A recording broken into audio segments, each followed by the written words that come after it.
Cheer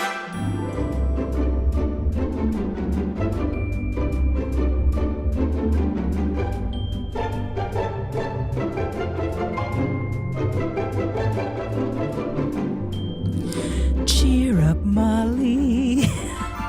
That's all I know. Oh, are you? I was like, that's the song you're choosing. That's all I know from that song. In a world of pure imagination. I don't know the lyrics though.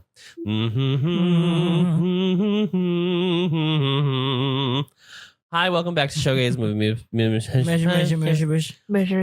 where we are talking about a movie musical this week. And even though RJ walking into this film was like, I think there's only 2 songs in this whole movie. We were proven. I mean, RJ was proven wrong. I don't know how much Molly remembered, but there are plenty songs du jour throughout this film. I'm sure that we talked about it when we picked it, but when I saw it coming up on the list, I had a similar thought of like, is that a movie musical? Which says something about the music in this. Well, for sure. There's that for sure. Yeah. Molly, RJ's left the room. So how are you doing? You know, it's been a little bit of a complicated day for me, and I have a cough, listeners. I'm sorry if my voice sounds hoarse. So I'm trying to bring the Willy Wonka silliness. I'm trying to, harness my inner Gene Wilder for today. And what a delightful film to discuss on a day when you're down in the dumps. So I'm happy to be here. Great. RJ, how are you doing? I'm doing good. Met with a nutritionist today. Oh, Molly doesn't know the update. Molly doesn't know the update. Molly, I have gout. Good God, girl, it's gout. Baby, you're a medieval king. I can't believe you. And you know what? It was a great run. Absolutely. I loved all the feasts that I was able to gorge on, Gorgeous. We're just waiting for Adam to develop his chronic condition with a special diet, because then we'll all be in the 30s club. Mine is Adam being an asshole. That's my Adam chronic condition. is being an asshole, and he thinks he's a little spicy. He thinks he's a little neurodivergent. Because I love a train. What can I say? I love trains. He does have a little bit of like an obsessive, like, I need to know every single fact about this one thing. I mean, the podcast itself is its own kind of example. Hyperfixation. Yeah. Yes. So we've got all kinds in this podcast. Absolutely. It takes all kinds open door to raise a child. Absolutely. It takes a village. It takes a chocolate factory to really put them to the test. Yeah. Is it me? I think it's fucking me, isn't it? For the summary. I did Cinderella. Who did Pete's Dragon? We have a summary order. Molly did. Do you not see the comprehensive Google Sheets that's linked in this? No, we have to find 51. I don't open it. Yeah. Well, you should. So it's me. It is. All right, Adam. Here is your 1 minute challenge to try and summarize the film Willy Wonka and the Chocolate Factory, and your time starts now. Charlie Bucket, a poor boy, is with his family struggling to make ends meet. His 4 grandparents all sleep in one bed. That's how poor they are. Willy Wonka, who's the chocolatier in town, and he creates amazing products, but no one has ever seen anybody come in or leave the factory. He's going to open up the factory for a day, and there's 5 golden tickets that he releases in Wonka bars across the world. Charlie Bucket is one of the 5 children who receives the golden ticket. So they all go on the 1st of October to the Willy Wonka Chocolate Factory, and they take this big tour. As they progress throughout the tour, different things happen to each of the children that are like results of their kind of like naughtiness, and it kind of resolves itself and then takes them out of the equation. There is a subplot which is like the other candy maker Slughorn is Harry Potter. Yeah. Slug, the other Slugmeister, wants to figure out what the everlasting gobstopper is and how it works, and all you have to do is bring him back one, and then he'll give you a bunch of money. And at the very end of the film, Charlie has an everlasting gobstopper, but because of his actions in the fizzy lifting room, he is like told that he didn't win the prize. And so he returns the everlasting gobstopper, proving that he was in fact the true honest boy, and he wins not only a lifetime supply of chocolate, but ownership of the chocolate factory. Amazing. An hour, a minute and a half. Okay, that's pretty good for on the fly. Yeah. Yeah, on the fly, it's not bad. There were like 15 seconds spent on figuring out if it was Slughorn. Slugworth, right? Yeah, Slughorn is Slugworth. Is Hogwarts. Hogwarts. He is the Slugworth, yeah. Slugworth, Yeah. for the listeners. No, he's potions. He comes in when Snape transfers to Defense Against the Dark Arts in the 6th book. Great. Okay. Slugworth ended up being a mark. It was not. It was a setup. It was the true test. He works for Wonka. Mm-hmm. Okay, I will start, and I will say that my relationship to this movie musical is that I had seen this when I was little. We had rented it, because I think I had just read Charlie and the Chocolate Factory. And so my mom rented the movie. We watched the movie. I remember at the time being like, it's different from the book. And I don't like that it's different from the book. Especially like the scene where because in the book, Charlie's like perfect and doesn't do anything wrong. There's no fizzy lifting drink scene. And so I didn't like that. I don't like that he gets yelled at. I really did not like that. And then I remember that too from when I was little, that I got so it gets very scary. Yes. Yeah. At how Willy Wonka like yells at him. I think there's sorry. No, go ahead. I think there's something about that scene that really impacts you because it's like such a realistic thing to happen. Like there's a lot of scary things that happen in movies that wouldn't ever really happen. So it's almost like you can deal with them better even though they're objectively more scary. But the way Gene Wilder yells at him is like a thing that I think most kids have experienced, that kind of being yelled at. Yeah. But especially since Charlie was not nefarious in the fizzy lift, in that scene, like it was like a careless mistake almost that like it cost him the entire thing, you know? Yeah. But also I think the other thing about that scene too, is that he doesn't yell at any of the other kids who make are seemingly worse mistakes. Yeah, but they have other consequences that happen. Oh yeah, no, totally. Yeah. But it feels like it's like, but why is Charlie getting yelled at? Those are all cartoons, and this one is like real. Because it feels like it's actual disappointment. That's what sucks the most about it. I'm not mad, I'm disappointed. Yeah. Oh, the worst. So I saw this when I was little, and then I think I like watched it again in high school in like choir class or something. Like I think we just at the end of the year, like after you do your final performance in choir, I think we just like watched it over the course of a couple days. And then I hadn't seen this movie since then. So I know I owned the Charlie and the Chocolate Factory, which was the Tim Burton 2005 version with Johnny Depp. And I do remember liking that one as a kid, but also I was right at that age where it's like anything you watch, you're like, wow, I've never seen cinema like this before because you've never seen cinema creative, before. So brilliant, so new. Yeah. So I remember standing a lot because I remember the Tim Burton Alice in Wonderland. I was really like, whoa, like it's so cool. Wow, I did not have that same opinion, but yeah. But you had a connection with Alice. I did not. Yeah. So yeah.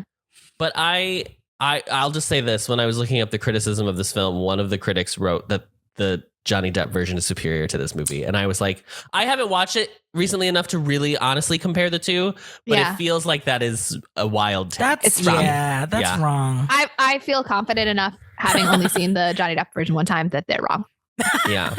I also just remember watching it when I was little. I don't remember exactly when, but I remember having the book Charlie and the Chocolate Factory and The Glass Elevator. Oh yeah. So I wonder if I like saw it in preparation for the movie for Charlie and the Chocolate Factory. If it was 2005, like I think I was still in the Philippines. I don't think I was in America, but I remember renting it later. Like I think like in 8th grade to be like, I remember watching this movie. Let me watch it again. Well, 2005 was 8th grade.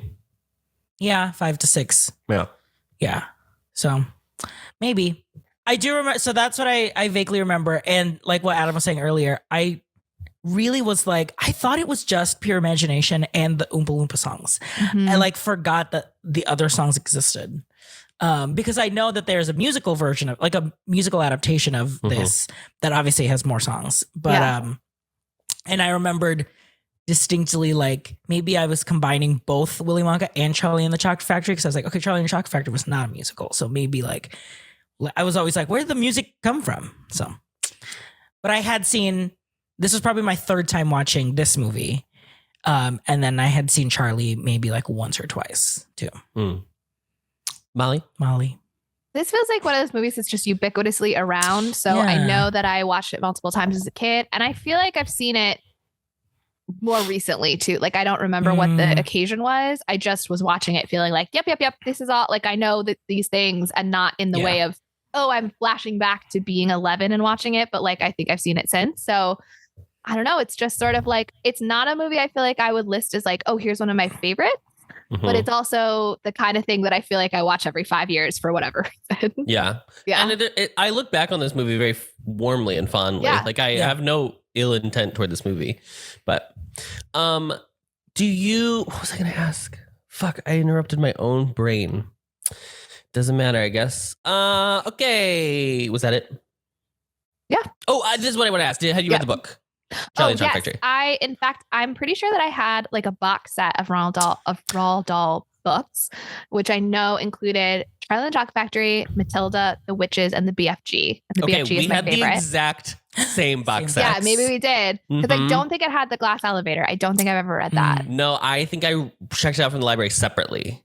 When I think I read the glass elevator. Yeah, so I don't think maybe I've read it. I don't really know that I remember the glass elevator. Because they were Penguin House. They were like the big, super big font on the front of the book, and then like one big illustration. One big illustration. Yes. Yeah. I think we did have the same box set. Yep.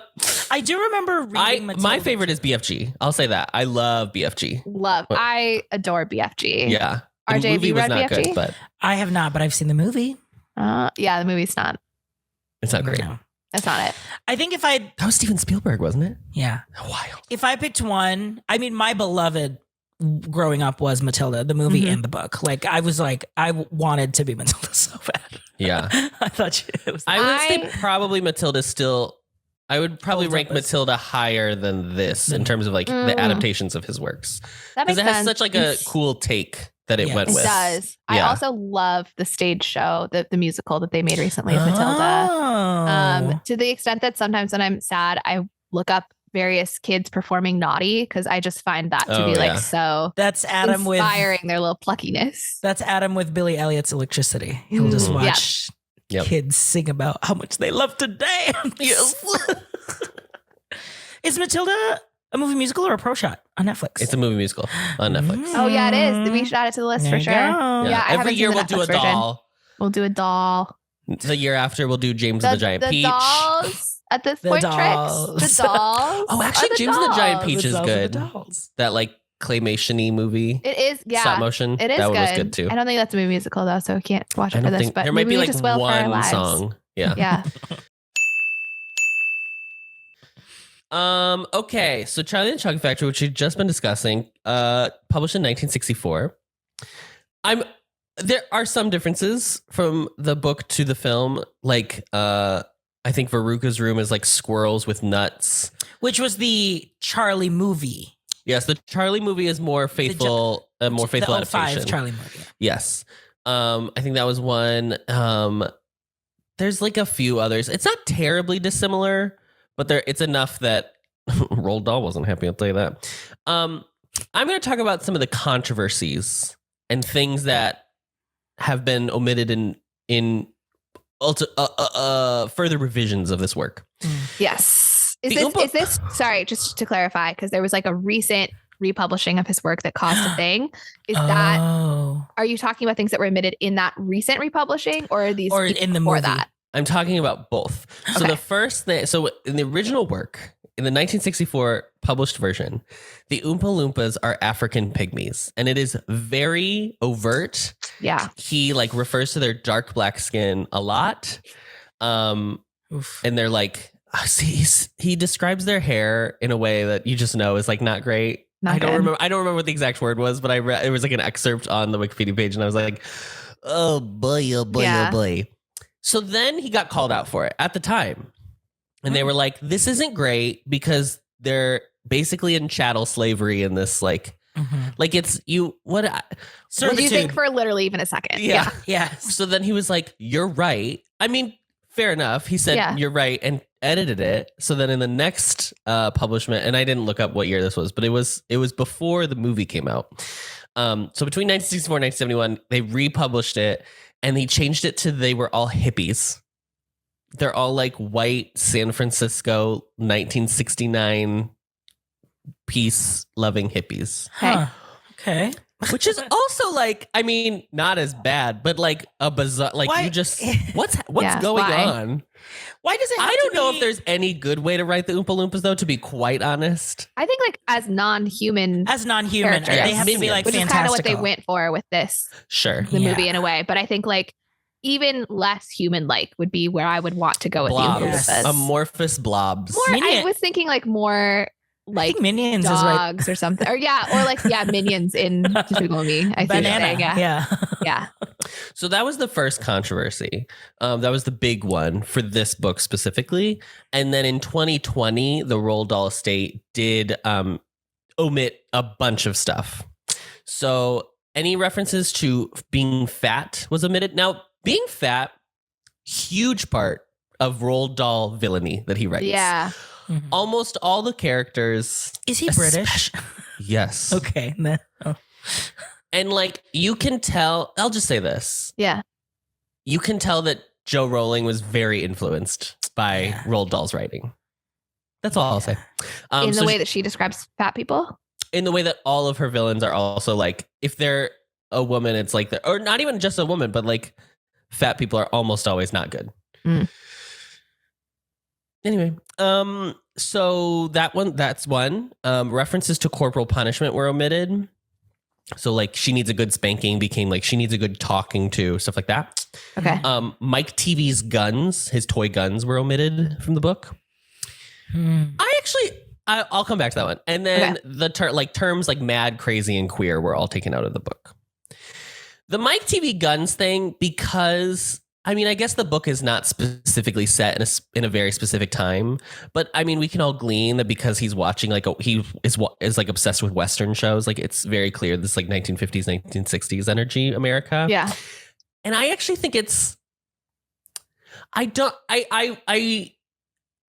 I think it's weird. I mean, like I get to some extent, I get it, but I also am like, but he's not Charlie. Like it's Mike TV. Yeah. Like he's not one of the good kids. He's like the naughty kid. You're not supposed to like. You wouldn't be like. And then I made Veruca Salt nice because she should be. Like it's like no. That's I'm guessing it's more that they think it might upset people to think about kids and guns in the same vicinity rather than like it's an endorsement of having a toy gun. Potentially, I don't know what all their thinking was. I actually would love to ask this because I thought about it when these controversies were happening. I mean, part of it was like conservatives being mad about it. So obviously I want to disagree with them on anything. But also I was thinking about it when they were announcing these republishings. If you two were authors, would you want your, I guess, RJ, you are a playwright. But let's say you were Roald Dahl, like level famous for your writing. Would you want somebody to update your work to reflect contemporary thinking on things so that you could like, what do I want to say?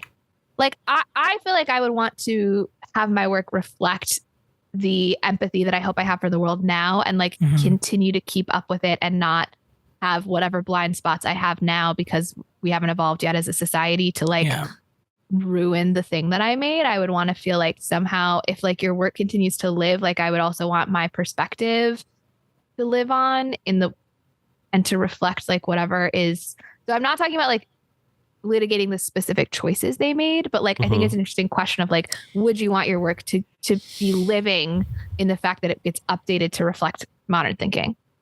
No. You would want to just keep it word for word what you wrote. Yeah, I think so too. I think it just defeats. I just would rather have then fresh new voices be able to like come to the forefront. Oh, so like, you would want let to like my work die. It's fine. Yeah, it's done. I'm dead. I don't care. Yeah. My family might be mad. Okay, fair enough, because they won't be able to profit off of it in the same way. Yeah, I think that's what I would come from to, especially if it's this level of like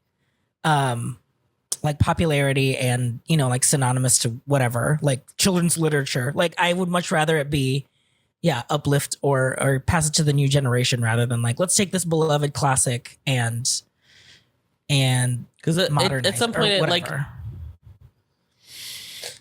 I don't want to like argue what the conservatives are saying, right? Because like they're just mad that There's method people is changing. Well, yeah. The thing that was annoying about that was that they kept talking about censorship, and it was like it's his estate doing it. Like nobody told them they had to. This is not governmental. Making. Right. That's the yeah. thing. Right.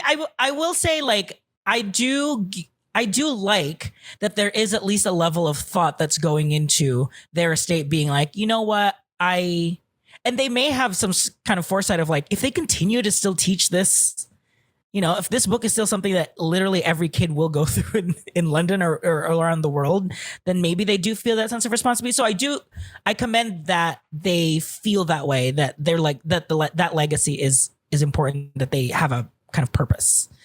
So if it ever happened to me, I would hope and trust that, like, you know, the Showgays estate will think of the world.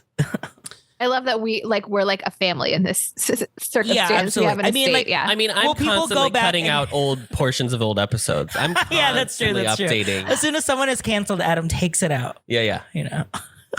No, I just I don't know. I mean, I've never created anything in such a capacity, right? So I can't say for certain that that's how I'd feel, but I just feel like Gutenberg really did not think about the unintended consequences of being able to like create mass print and send things out, like communicate in such a beginning of a global scale. Like, it's true, because like we've kind of already discussed this just in terms of like carousel and like revivals and stuff like that, revivals of musicals. Like, is there a way to ethically do them, or should we just like stop doing revivals? But then it's like, but then like, how is art able to become timeless if you don't allow it to become timeless? But then it requires a lot of trust in the audience that they can meet the art where the art was intended to be met. Yeah. Instead of hoping that it's going to say something about current times that it was never intended to.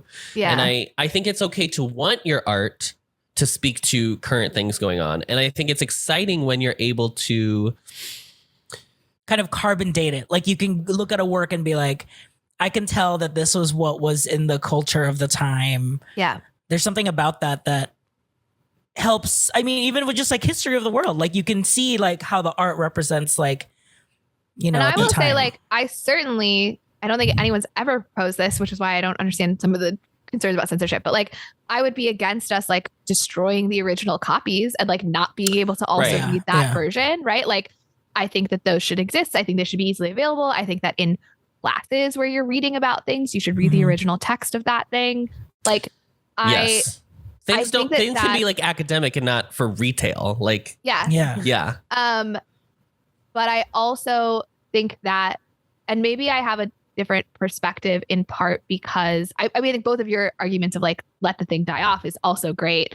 But I also wonder if like we have a different perspective on it as people who do theater, because it like we see text as a living thing that gets reinterpreted again and again.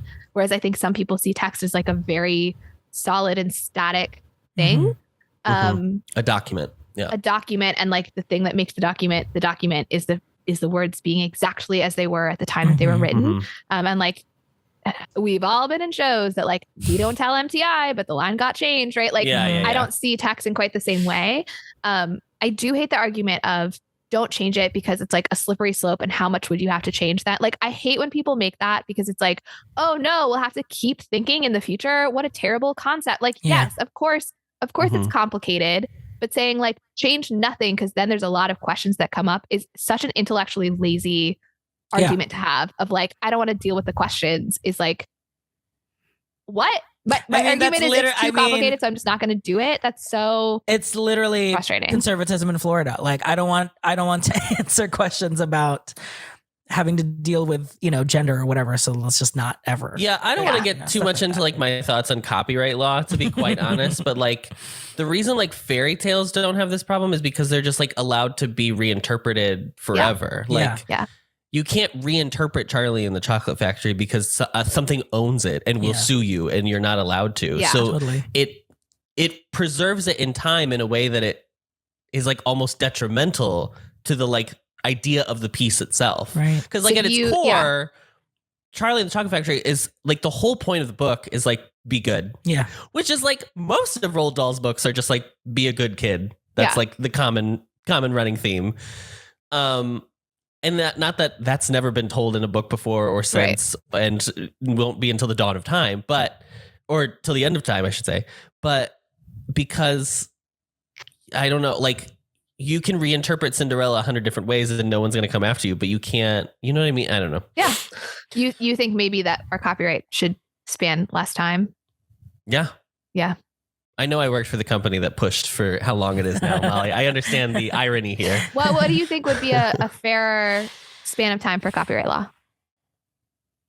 Because I think it's like 70 years now, right? I mean, I feel like it should just be like, no, I don't remember how old. I don't remember. It's something, I feel like it should be as long as the creator lives. The day the creator dies, done. What if you write a seminal work and then you die tragically early, then your estate shouldn't be able to benefit? Nope. Okay. Well, how do you feel about inheritance? Wealth. Yeah. Do you think inheritance is in what do people say? Ooh. Like illegitimate form of wealth? Here we go. Now, Nan, I just want you to know that what Adam says, is not my beliefs. Okay, Nan? If you want to write your estate to go to RJ so just so you know, feel free. Yes. And thank you so much for visiting me this past I feel so close to you now. I feel closer, honestly, to Nan than I think Adam is. And I just feel like yeah, I think Molly, I just want to make sure that Molly and I definitely I just remembered. Yeah. I don't know. I mean, yeah, no, that's a good question. I don't know. I've never really thought about it, honestly. In this capacity, I should say. I mean, this is the movie to think about it because Charlie gets a heck of an inheritance and he's not even related to the guy. Yeah. Yeah. I mean, I don't know. I don't know if I have an answer. Yeah. Okay. Something to noodle on. Maybe at the Showies, maybe we'll hear the greatest inheritance category. Yeah. What do you think about copyright law? I can't believe we're here. I haven't even gotten to the movie yet. I can't believe we're here. Yeah. I think maybe I would make it more of a creator's death or X number of years, whichever is longer system. Mm-hmm. Typical contract length or like contract rules usually. I don't know. I mean, maybe you still could have an argument that even if you live a long life, that your children should also. It's not that I resent the children. I just think that would be like a better way to have like a more reasonable length of time. That it just it does seem like it's too long right now. Yeah. It's absurd. Let me look it up. It's more. I think like what's annoying about it now is all of the kind of wasted resources in order to just keep copyrights together like longer. So like, having to see like The Mummy keep being redone over and over again by Universal or like stuff like that I'm like, just let the damn rights die if you're not going to do anything kind of actually to innovate or whatever. Yeah. And I think it's like creatively stifling. Like people have ideas to reinterpret text that they just have to keep waiting and waiting and waiting to be able to do it. Yeah. As a general, this is from the U.S. Copyright Office. Okay. Copyright.gov, if you all are curious. As a general rule for works created after January 1st, 1978, copyright protection lasts for the life of the author plus an additional 70 years. Oh, gosh. Oh, my God. Wow. So 2 lives, essentially. Yeah. Girl, that's too much. That's so long. That's like say you do something when you're like 25. That's like 7 generations of people. Jesus. Yeah. Cool. We're doing it all right. Stephanie Meyer's kids are going to be A-okay. Oh, yeah. They're set for life. E.L. Fudge or whoever wrote... not E.L. 50 Shades of Grey. E.L. Fudge. E.L. Fudge is E.L. James, but I love E.L. Fudge. Yeah. The Keebler Elves wrote 50 Shades of Grey. The Keebler Elves were so horny when they wrote 50 Shades of Grey. Okay, Willy Wonka and the Chocolate Factory, directed by Mel Stewart. The screenplay is by Roald Dahl. I'll come back to that in a moment. It is based on the book Charlie and the Chocolate Factory. It is produced by Stan Margulies. It's probably Margulies. Yeah. And David L. Wolper. It stars Gene Wilder as Willy Wonka, Jack Albertson as Grandpa Joe, Peter Ostrom as Charlie Bucket, Roy Kinnear as Mr. Salt, Denise Nickerson as Violet Beauregard, Leonard Stone as Mr. Beauregard, Julie Dawn Cole as Veruca Salt, Paris Temin as Mike TV, and Dodo Denny as Mrs. TV. The cinematography is by Arthur Ibbotson. It is edited by David Saxon. The music is by Leslie Bricusse and Anthony Newley. Production companies are Wolper Pictures and the Quaker Oats Company. It is distributed by Paramount Pictures. I'll also come back to that in a minute. It was released on June 30th, 1971. It is 100 minutes long. Its budget was $3 million and it only made $4 million in its initial run. Quaker Oats. Wonka bars exist today, right? Or Wonka candy exists today. Wow, RJ, you are a popping orb. You are leading me right to it. I was genuinely thinking about that of like, I wasn't sure if it was like Cadbury or like who. Well, yeah. So famously Cadbury is like one of the two biggest like chocolate makers in England. So this movie came about because Mel Stewart's daughter had read Charlie and the Chocolate Factory, and she was like, "Dad, I want you to make a movie." She Veruca salted it. I want it now. She Veruca salted him, and then he looped in a friend of his, David L. Wolper, who ends up being the producer on this film. Now, David L. Wolper just so happened to be in talks with the Quaker Oats Company to do something in order to launch their new candy division that they were going to start. So this comes about at the exact right moment where Quaker's like, sure, we'll finance this movie and then we'll make Wonka, like we'll produce Wonka bars. Wild. Yeah. The Wonka company, the Wonka label is now owned by Nestle. Quaker sold the rights to Nestle. So they own it now. It's still because nerds are Wonka. Oh, yes. Nerds, that's right. famously my favorite Wonka candy. I couldn't tell you what the rest of their lineup is. They have a bunch. They have the I think that I can't believe this wasn't part of your. I should have. I know. I should have looked it up. They definitely have just like the chocolate bars that just say Wonka. I've definitely seen those. Yes. Yeah. Sweet Tarts, Nerds, Laffy Taffy. Oh, Laffy Taffy. That's one that I like. Yeah. I could go for Laffy Taffy right now. Laffy Tandy had the little jokes on it. Yes. That's what made it laffy. Molly, that was the joke. Oh, thank you so much for explaining it to me. So anyway, that's how Quaker gets involved. It's just a weird way to. This is definitely the first movie musical we've talked about where a food label helped produce this movie. And I think that's great. I have a very love-hate relationship about like product placement and like companies churning out stuff. Like we just watched Haunted Mansion, the new one, and it's like laden with like Disney product placement that feels so gross, and even not Disney that are not but something about like Quaker Oats funding a full movie musical, that's like, I don't know, that tickles me. I like that. Yeah something about that is fun. I feel better about product placement when it's like the same place that made it is like putting their own stuff in it versus like you struck a deal to put something in it. I don't know why it feels better. But I'd rather be like watching Jeff Bezos' Cinderella and have a joke about Alexa in it somehow than, apologies if I set off anybody's devices. You can beep it if you want. Than if I was watching Jeff Bezos' Cinderella and she was just like drinking a Coke. Like that would be worse. Sure. Yeah. Okay. That's basically what happened throughout the entirety of the Haunted Mansion. One of the lines is that the medium who is played by Tiffany Haddish says that she bought her sage at Costco. And I was like, Costco doesn't sell sage. Let's start there. Second of all, this is terrible. Why are you writing it that no one says this? Anyway. Yeah. Okay. So Roald Dahl. Okay, Miss Girl wrote a draft. Was hired to adapt this into a screenplay. Okay. And he showed up for day one of shooting with an outline. And then it was like, just see portions of the book. Miss Bam. Wait, but okay. Shame on him, but also someone's job was to check that script before they got to shooting. Somebody needed to be on top of it and making sure that it got turned in ahead of time. Potentially, maybe, but also I do imagine a world in which they're like, well, we're not going to bother Roald Dahl. You know what I mean? Do you know what I mean? That's their problem for having that attitude. No, yeah, for sure. Yeah, that's just poor. Also, he might have just been like, I actually don't know how to write I don't know how to write a screenplay, but I'm too embarrassed to be like, I don't know how to write a screenplay.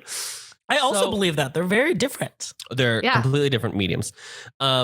So David Seltzer, who ends up writing The Omen a few years later, one of his big works, he ended up writing most of the actual screenplay, and then a man named Robert Kaufman was hired to write additional comedy bits during the search for the Wonka bars.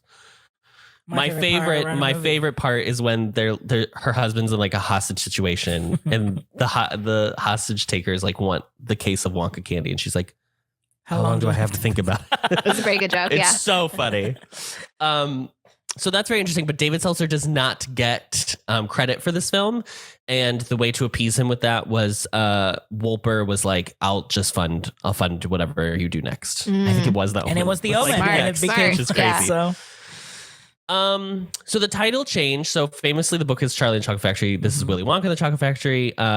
There are a few potential reasons as to why this is happening. Currently, at the time in the United States, the African American community had adopted the term Mr. Charlie as kind of a not euphemism. Is euphemism the right word, or is euphemism always sexual? It doesn't have to be sexual. Okay, as a euphemism for the man that was Mr. Charlie. Okay. Uncle Sam. Also, the Viet Cong was referred to as Charlie. And we were in the middle of the Vietnam War. But then also it might have just been that they really wanted to solidify the Wonka bar kind of branding. That seems like the most likely. That seems like the most likely. The thing. other also, reason, Willy Wonka is a way more fun name. Totally. Yeah. The other reason was potentially that somebody was I think it was the director said that he was yeah, if people talk about going to see the movie and they say, "Oh, I went to see Charlie," no one is going to know what they talk about. But if they say I went to see Willy Wonka and it was good, then they'll know what they're talking about. Yeah. But I also think people would be like, Charlie, and they'd be like, "Oh, Charlie and the Chocolate Factory." It's not people have conversations. People don't just stop talking at that point. They're talking about branding. No, We're talking about branding. Well, they didn't even know that that's what they were talking about. They didn't even have the words for that at that point. We were so primitive back in those days. They were writing on stone tablets. So Mel Stewart is credited for changing the look of the Oompa Loompas to the iconic orange and green, which is now every version ever of this work is it's certainly better than the original. So for sure. Yeah. Wonka could have potentially been played by one of these fair few. Fred Astaire. Wow. Different but good. 72. Different but good. Different but good. I mean, the whole thing is he's I'm going to be too old. Retire. Yeah. Joel Grey. Amazing. Who was deemed too short. And I was like, no, what? I think it could have been fine. The thing about Willy Wonka being tall is a canonical important part of the what? Then we're getting into British people. I don't fucking know these people. Ron Moody, John Pertwee, Spike Milligan, Peter Sellers. Peter Sellers, I know the name of. Yeah. Yeah. And then some Brit that listens to our podcast is going to write out and be like, how dare you not know who John Moody is? John Pertwee's estate will be contacting you. And then all 6 members of Monty Python had vied for getting this part, but they weren't deemed famous enough at that point in time in 1971. Okay. I think John Cleese would have been a good Willy Wonka. Oh, yeah. Yeah. Totally. I mean, obviously Gene Wilder's amazing, but yeah. Professor Nigel. Yes, what's his name? I don't remember his name. I'm not looking Nigel, come on, just Google Nigel Canning. Come on, Professor Nigel Canning. Nigel Channing. Played by the actor Eric Idle. I was going to say Eric Idle is my favorite Python member, but I just don't know about him as Willy Wonka. You're shocked that Eric Idle's my favorite? No, I just think it's funny. He's famously in an Epcot ride. He's the ride at Epcot. Figment, Journey into Imagination with Figment. Yeah. Okay. It's funny that Monty Python was vied for it because I told Adam there was a very Monty Python sensibility in the humor, especially in absurdism. Yes. Yeah. There's a Britishness to this humor that I was like, ooh, which is weird because it's not. I mean, I guess Roald Dahl's work is has a British sensibility to it, but David Seltzer and Robert Kaufman are not British, right? British comedians. So, so Gene Wilder goes in for his audition. They love him immediately. They're he's got this laughter behind his eyes. What was his what had he had just done, or what's in his belt by this point? This is the first time RJ has ever been let me ask questions during this. Yes, I ask you questions all the time. RJ is just 1967. His first movie is Bonnie and Clyde. Okay. He had done The Producers the same year. Okay, so producers. He had been nominated for Academy Award for Best Supporting Actor. I was curious about Blazing Saddles. Like, Yeah, is this Blazing pre or Saddles. post? Blazing Saddles is 74. Yeah. So, which is also the same year as Young Frankenstein, which is my crazy. God. What a What year. a year for comedy. What a year. My God, Young Frankenstein, so good. One of the best. I know. Okay. So they love his audition. They think he's perfect. David L. Wolper says, okay, we're not going to, we're going to negotiate the contract and then we'll offer it to him. Mel Stewart, the director, is like, I don't give a fuck. I need this man to be in my movie. Runs out of the audition room and offers him the role on the spot. Apparently this so dramatic. Yes, I love it. What I'm about to read is what Gene Wilder was the condition that he would accept this role on. This is very infamous in online communities. Okay. When I make my first entrance, I'd like to come out of the door carrying a cane and then walk toward the crowd with a limp. After the crowd sees Willy Wonka is a cripple, they all whisper to themselves and then become deathly quiet. As I walk toward them, my cane sinks into one of the cobblestones I'm walking on and stands straight up by itself, but I keep on walking until I realize that I no longer have my cane. I start to fall forward, and just before I hit the ground, I do a beautiful forward somersault and bounce back up to great applause. And when the director asked him why he would do that, Gene Wilder retorted, it's because then at that point, the audience would not know if I was lying or telling the truth. Ooh. Unreliable narrator. Brilliant. I mean, it's an amazing entrance. Iconic. Yeah. Everything about it. Probably top 10 movie entrances of all time. Yeah. And because he's so hyped at that point too. Yes. At that point in the movie. If that is true, that is the level of specificity that he laid it out in, it speaks to his visual imagination and ability to plan out exactly what is interesting and funny about a scene. Absolutely. Yes. Also, he was apparently very notorious for being very particular about his costume. He at one point said that the hat needed to be 2 inches shorter to make even more of an impact. He was very specific about the cut of his jacket. Yeah. Stuff like that. So I think he may have had an obsession, but also Also, this is all behavior that if a woman did it, people would be like, she's difficult to work with. Let's just name that. Yes. Yeah. But here I mean, we've done it with we've had many actors that have done this already in Showgays. Yeah. Oh yeah. And do you know what he didn't do? Walk out nude with a full erection. So he's certainly not the worst person we've discussed. Not the worst. Yes. Truly still not the worst. This movie was shot in Bavaria. Which I was because the whole time I'm watching this, I'm like, I don't think this is London, but this feels it's obviously European. So yeah, it was shot at the Bavaria Studios in Germany, and then other random towns that they found throughout West Germany. I want to go to Germany. Do you know what also was shooting at Bavaria Studios at the same time, and they kept running into conflicts? Okay, 1971 was when this was released. So Clockwork Orange. Cabaret. Cabaret shooting at the same time. Bob Fosse getting mad because Wonka kept running over time, and they were using the same soundstage. That is now I do want so funny. Now to I me. do wish it was Joel Grey. Yeah, so funny. Well, if it had been Joel Grey, he wouldn't have been. He wouldn't. They would have made him double duty, girl. Yeah. They'd be like, he's gonna be in the same damn studio. We're giving him the Judy Garland Such uppers and crazy downers. overtime. Yeah. So a third of the props in the chocolate room scene were edible, in fact. Wow. Which is even that much is crazy to me. Yeah. We've talked about this before of directors using method shooting, meaning they don't tell. It's a reveal when they shoot the first time. So the chocolate room scene was a full reveal for most of the children except for Ruka. So all of their reactions when they see it for the first time are true. Why not Ruka? I don't know. They had let her see it early. I don't know why. She was very demanding about it. Yeah. Yes. The cane bit, nobody knew. So all of the reactions of the crowd being like, oh, that's amazing. And I guess apparently the actress who played Ruka, let me find her name, Julie. She said that when he first walked out and he had a limp, she was like, oh no, he might have hurt himself and now we're gonna have to delay shooting. She was like, my first thought was, oh no. Oh no. But then it is a whole bit. So that's great. The tunnel boat ride scene when he's just starts screaming on the boat. Mm-hmm. Apparently they thought he was going into psychosis. They did not know what was going on. And in the rehearsal for the office scene at the end, Wilder was like very tame, and then in the shoot, like actually got really upset and like freaked the kids that out. one I'm not down for because that's freaking out a child, and that's uncool. If you did that with an adult actor and somebody that you have like a good rapport and relationship with, I could see it working as a choice, but like I would not ever pull that with a child actor. I think that's not cool. I also think you can still be like, hey, I'm going to try something different.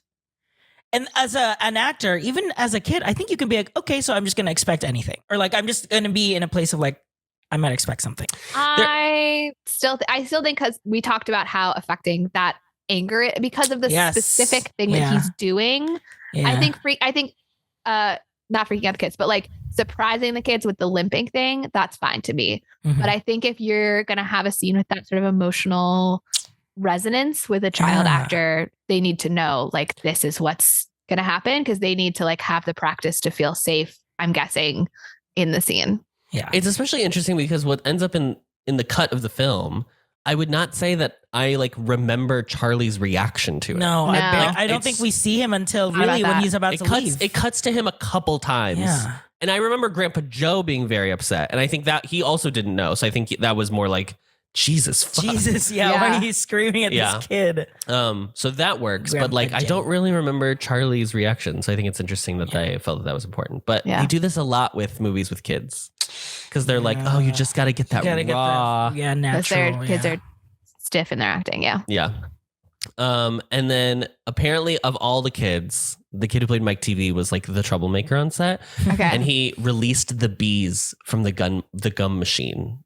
And then he got stung by a bee after releasing it. So in a very kind of Willy Wonka karmic retribution way. So you know what, girl, shoot your shot. You know, we call that in the behavior education biz a natural consequence. Yes, which is when you have an action and then you allow the negative consequence of that to just unfold. That's funny. I do remember those bees as one of the shots, and I was like, oh my God, those are real bees in that thing. So yeah.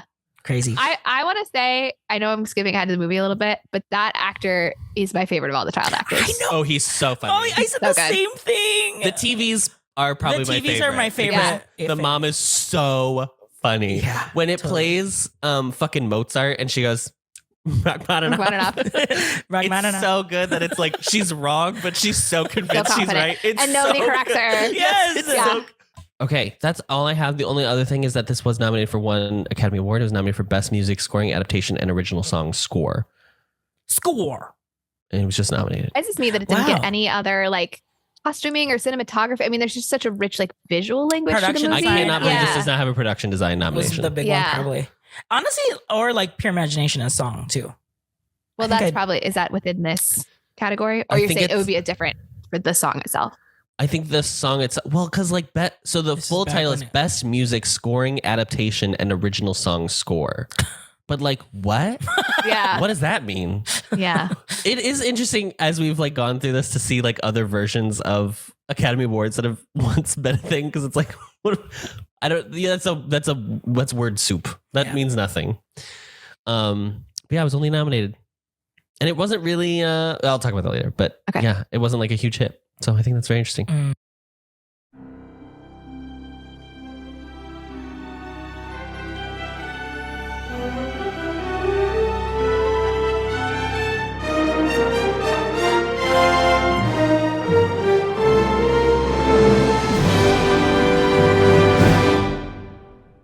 Willy Wonka and the Chocolate Factory.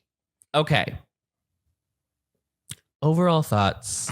I want to hear from our resident European expert, Molly. Okay. You were the only person who's lived there, girl. You definitely have the most lived experience. I did live. I was thinking about this because you know the trend of asking men how often they think about the Roman Empire? Oh, yes. Yes. Wait, quickly. Sorry, I'm going to get really off topic, but I got a detour now. How often do you both think about the Roman Empire? Never. Zero. Great. Zero. Okay. But we're gay. Yes, I think that's part of it. I was like thinking about how I also think about it never, and I did study abroad in Rome. I have every opportunity we asked one of our coworkers, and he said he thinks about it once every 3 weeks, but only because he thinks about the Lizzie McGuire movie. And we were like, the only correct answer, yes, Hunty. absolutely. Yeah. The only thing I ever think about with the Roman Empire, truly, and this is like, I don't even know. I just like, it'll come to me randomly, is just like that they created aqueducts. And I think that's like a genius thing that the Roman Empire did. That's the spiciness. It was probably the best thing they did. Trains, aqueducts, it's all kind of the same. Urban planning kind of. I think in a different life, I'm an urban planner. Yeah, I can see that. Sorry, what was the question? You were asking it. I don't know, girl. Thoughts on the movie, the Roman Empire. Yes, I don't even know why Europe is like relevant, like because it's set in England and was shot in Bavaria. That's why you were setting it up. That was one of Adam's big questions, because he did want to know like where it was shot, because I like how nondescript it is. Yeah. I think that's a cool aspect of this movie, that it doesn't, you can't tell where it is. It makes it feel like a fairy tale. That's true. Yeah. My overall thoughts are it's a good movie. I enjoyed it. God, what a reprieve after Cinderella and Pete's Dragon. I mean, that was a 1-2 punch that was making me dread being a co-host of this podcast.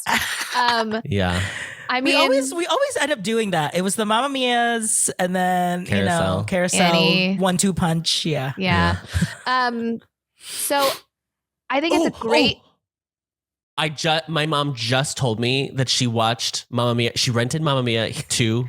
Here we go again. Yeah. After listening, she'd never seen it, so she was like, "Well, I should watch it." Yeah. She said she loved it so much she watched it twice in the same weekend. Nan, I'm so happy for you. I don't understand you, but I'm happy that you're happy. You know what I mean? Absolutely. Sometimes people want different things, and that's beautiful. I also, on Fridays, we play, the preschool plays music every morning because it's Shabbat, and or it's going to be Shabbat. And they did ABBA this past Friday, and I felt personally attacked. Okay, what do I think about this movie? I like it, and I think what makes this a classic, a version that will continue to exist over time. And I don't see no merits in the Johnny Depp version, but I think people will continue to watch this specific version for many years to come. Yeah. And I think the reason is Gene Wilder's performance. I think that Gene Wilder brings a level of chaos but still very much like, if as a kid I would be so drawn into it, because there are moments where you're afraid of him, but then you're still so drawn of I still want to know what you do. A perfect level where you are so intrigued and want to know more, and he gives you just enough to understand him but still want to know more, that there is just a delightful, unhinged sort of look behind his eyes that I just think is something that is so specific to Gene Wilder, his ability to do that. So I feel like basically everything else about the movie is good but not amazing, but his performance is what solidifies it as a classic. He is an actor where you never know what is coming next. In the most fun, it's gonna be great, whatever it's gonna be, but there's no way to prepare you for what you're about to watch. It's so much fun to just have him, because movies don't get that much time to kind of live in the character in the way theater does. And we've talked about this before with Rocky Horror Picture Show and stuff like that. But he feels so this character. I feel very bad for Mr. Timothy Chalamet, who is going to be doing the prequel that comes out later this year, actually. I don't think you need to feel bad for Timothy Chalamet. I think he's doing so bad for him. I think he's fine. So bad. He's got Kylie, Kylie's going to watch the movie, so I think he'll be fine. Yeah. Stormy's going to watch the movie. Stormy, baby. Sure. Yeah. RJ, I'm so sorry. I just swallowed into the mic. Thoughts? I mean, I've always had a fondness for this movie. I remembered kind of when I watched this and then Charlie, that I was so hung up about they changed this from the Willy Wonka movie, how they changed obviously the eggs to the squirrels at Veruca's room, and then they changed my TVs whole. There's no dad. Yes, yeah.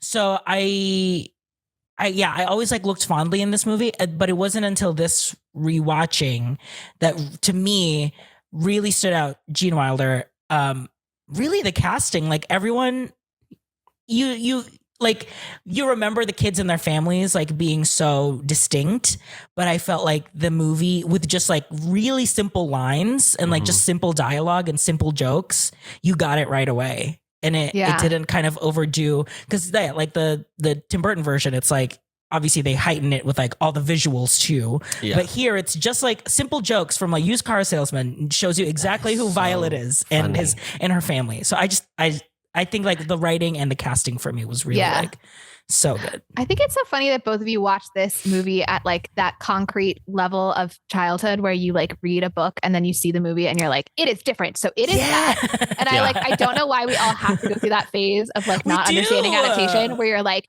there were things in the book that aren't in the movie. So they didn't like, the only way that you can explain it in your head is like, they didn't read the book. They didn't understand the book. They didn't remember the book.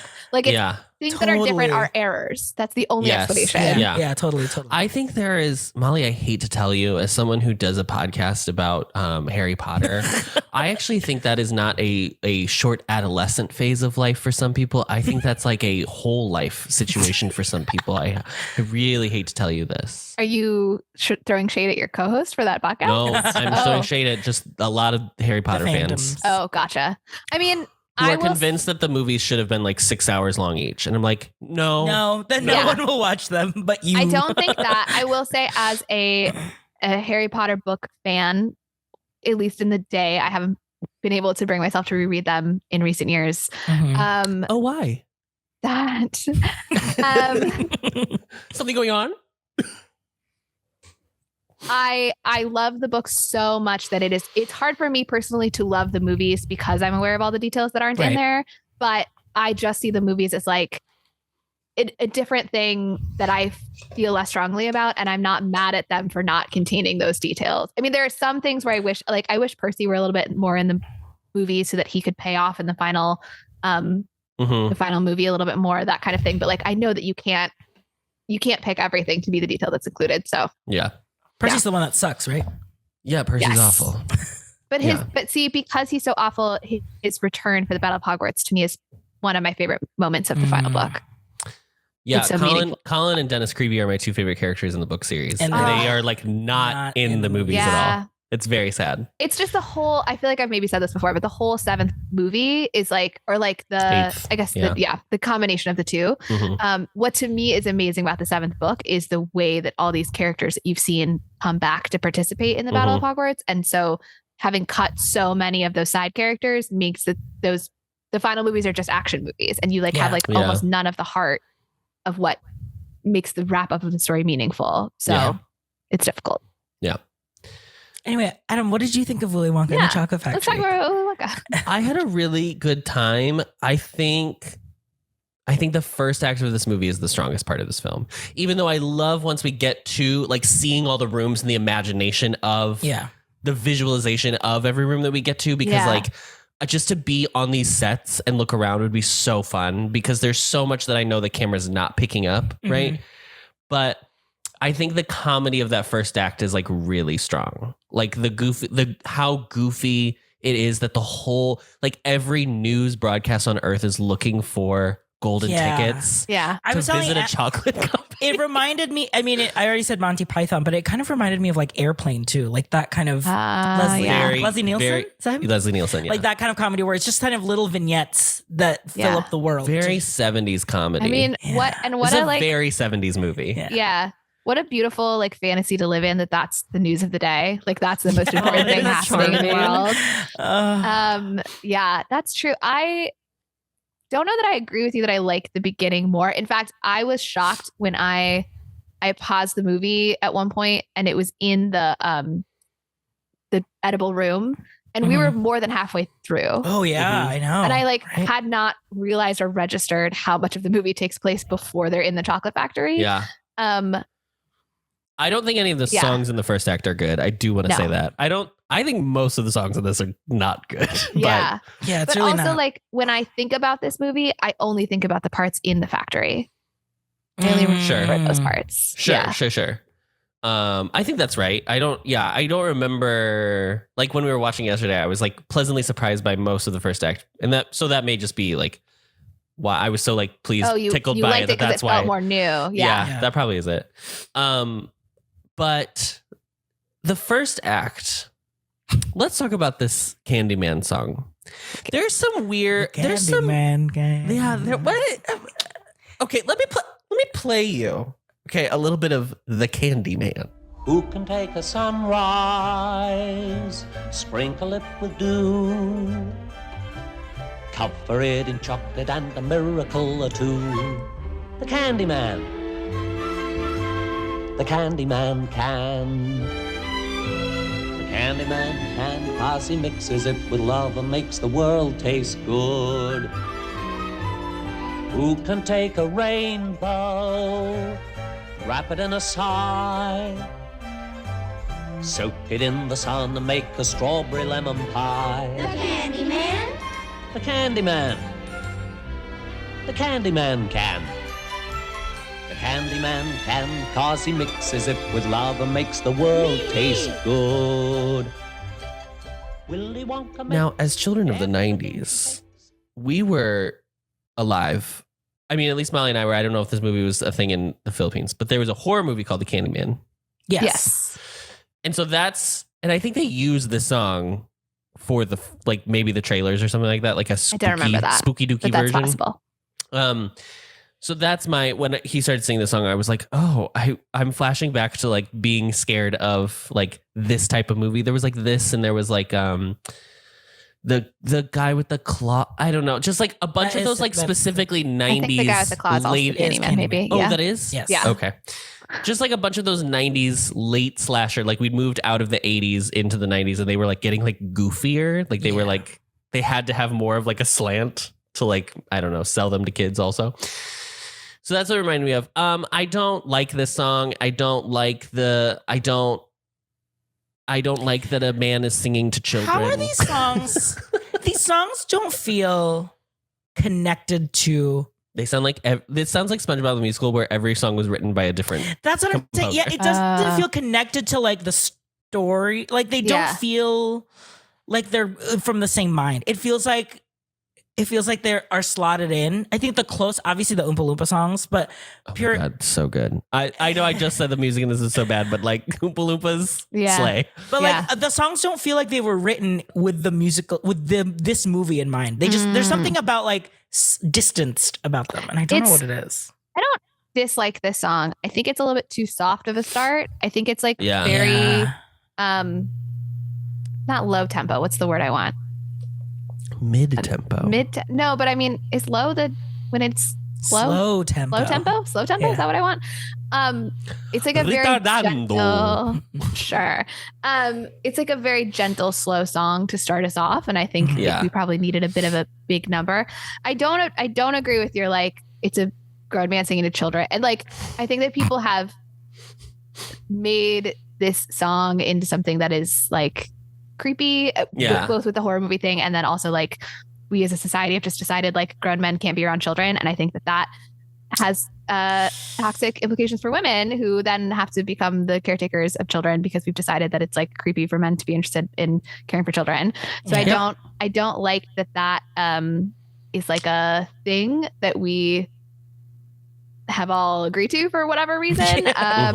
So I was saying that in jest, by the way. I don't think he's creepy with these kids. I think that it's a totally wholesome and good scene. I think it's creepy that he lets them behind the counter. Okay, that's, I think, just from like a pure cleanliness perspective. Yeah, just from like a health inspector point of view. Yeah. But I do wish that it's like also like such a fun idea of like talking about different candies and whatever, and like to have it be such a slow song is like a weird low energy choice. Yeah. I think I also liked this scene when I was little, though, because I'd never been to a candy shop like this in that way. Like all the candy shops I grew up with were like in a mall. They were all very plastic. It was the mall ones with like the striped bags that you had to fill in. We also had, we had Regina's, which was a neighborhood candy shop, and we would always buy our stocking candy for Christmas there. But it was very like your grandma's house inside. It was very like this is for really old people. Yeah. Yeah, this feels more like kind of like a soda shoppy type Yeah. feel. Yeah. Which is like feels cooler as a kid. Yeah. Yeah. Because it's like I'm at a bar, but it's candy. I mean, that is like you grow up, you graduate from candy to like alcohol. That's like the vice that you're like allowed to do as a kid, and then you're like, you move on. Yeah, this I just wanted to touch on the song because there's not too many songs that I want to touch on, but it's one of them. It's one of them. it is So a here song. we are. It's a song. Now, let's get into the differences of these children. We didn't actually, shockingly, we usually discuss ahead of time how we're going to go about doing this, but I'm manning the ship. I'm Gene Wilder here. Yeah, and you we're don't just know where gonna we're like going. we don't know where we're going. Gene Wilding. Gene Wilder. Wilding out. Yeah. Let's talk about these individual kids. Let's start with Augustus because I think we're with him the least. Yep. And he's probably the least interesting. So, okay, when I remember growing up, like hearing or like whatever that like the kids kind of represent like a deadly sin. And I don't know if that's like contextual in anything, but I don't know where because I was always I like, think that's someone trying to be fake internet deep. I don't think that. but I remember tracks. it like as a kid being like, okay, Augustus obviously represents gluttony. Mhm. And then like, I think I said like anger and then pride and pride. Who's and anger? envy. Oh, Mike TV. Yeah. Oh. And then pride like Yeah. Violet, and then envy would be How's Violet Pride?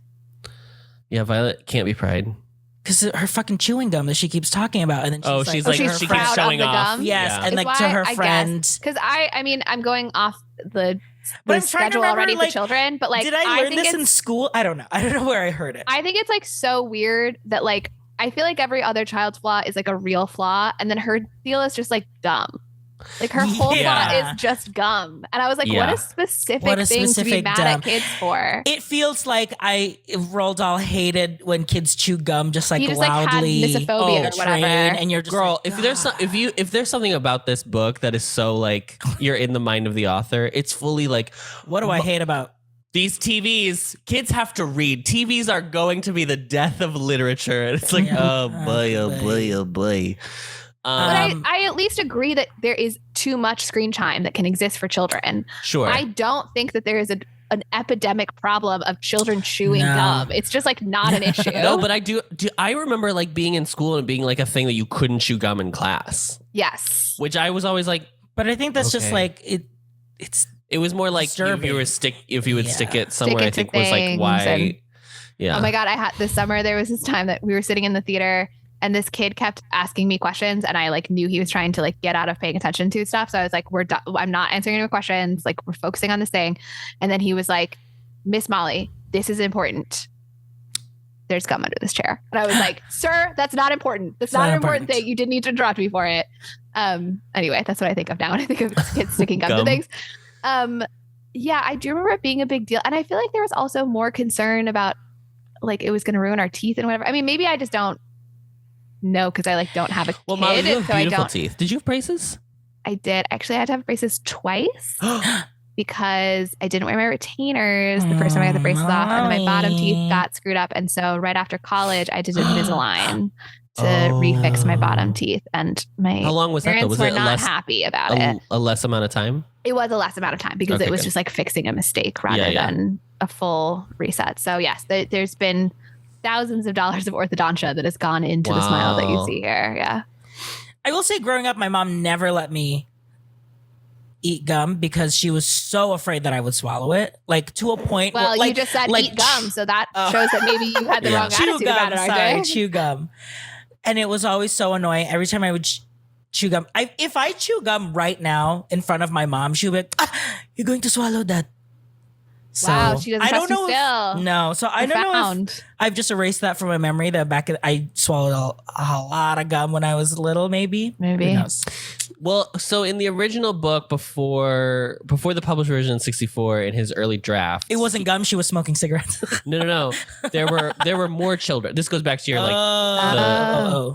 deadly, Deadly sins. sin. Nothing I read said that was a thing, so that was probably just someone coming up with something. I don't think that's real, but there were like 10 kids, I think, in the original draft, Oh. and then there were like way more rooms that they like lost each of them by. Yeah.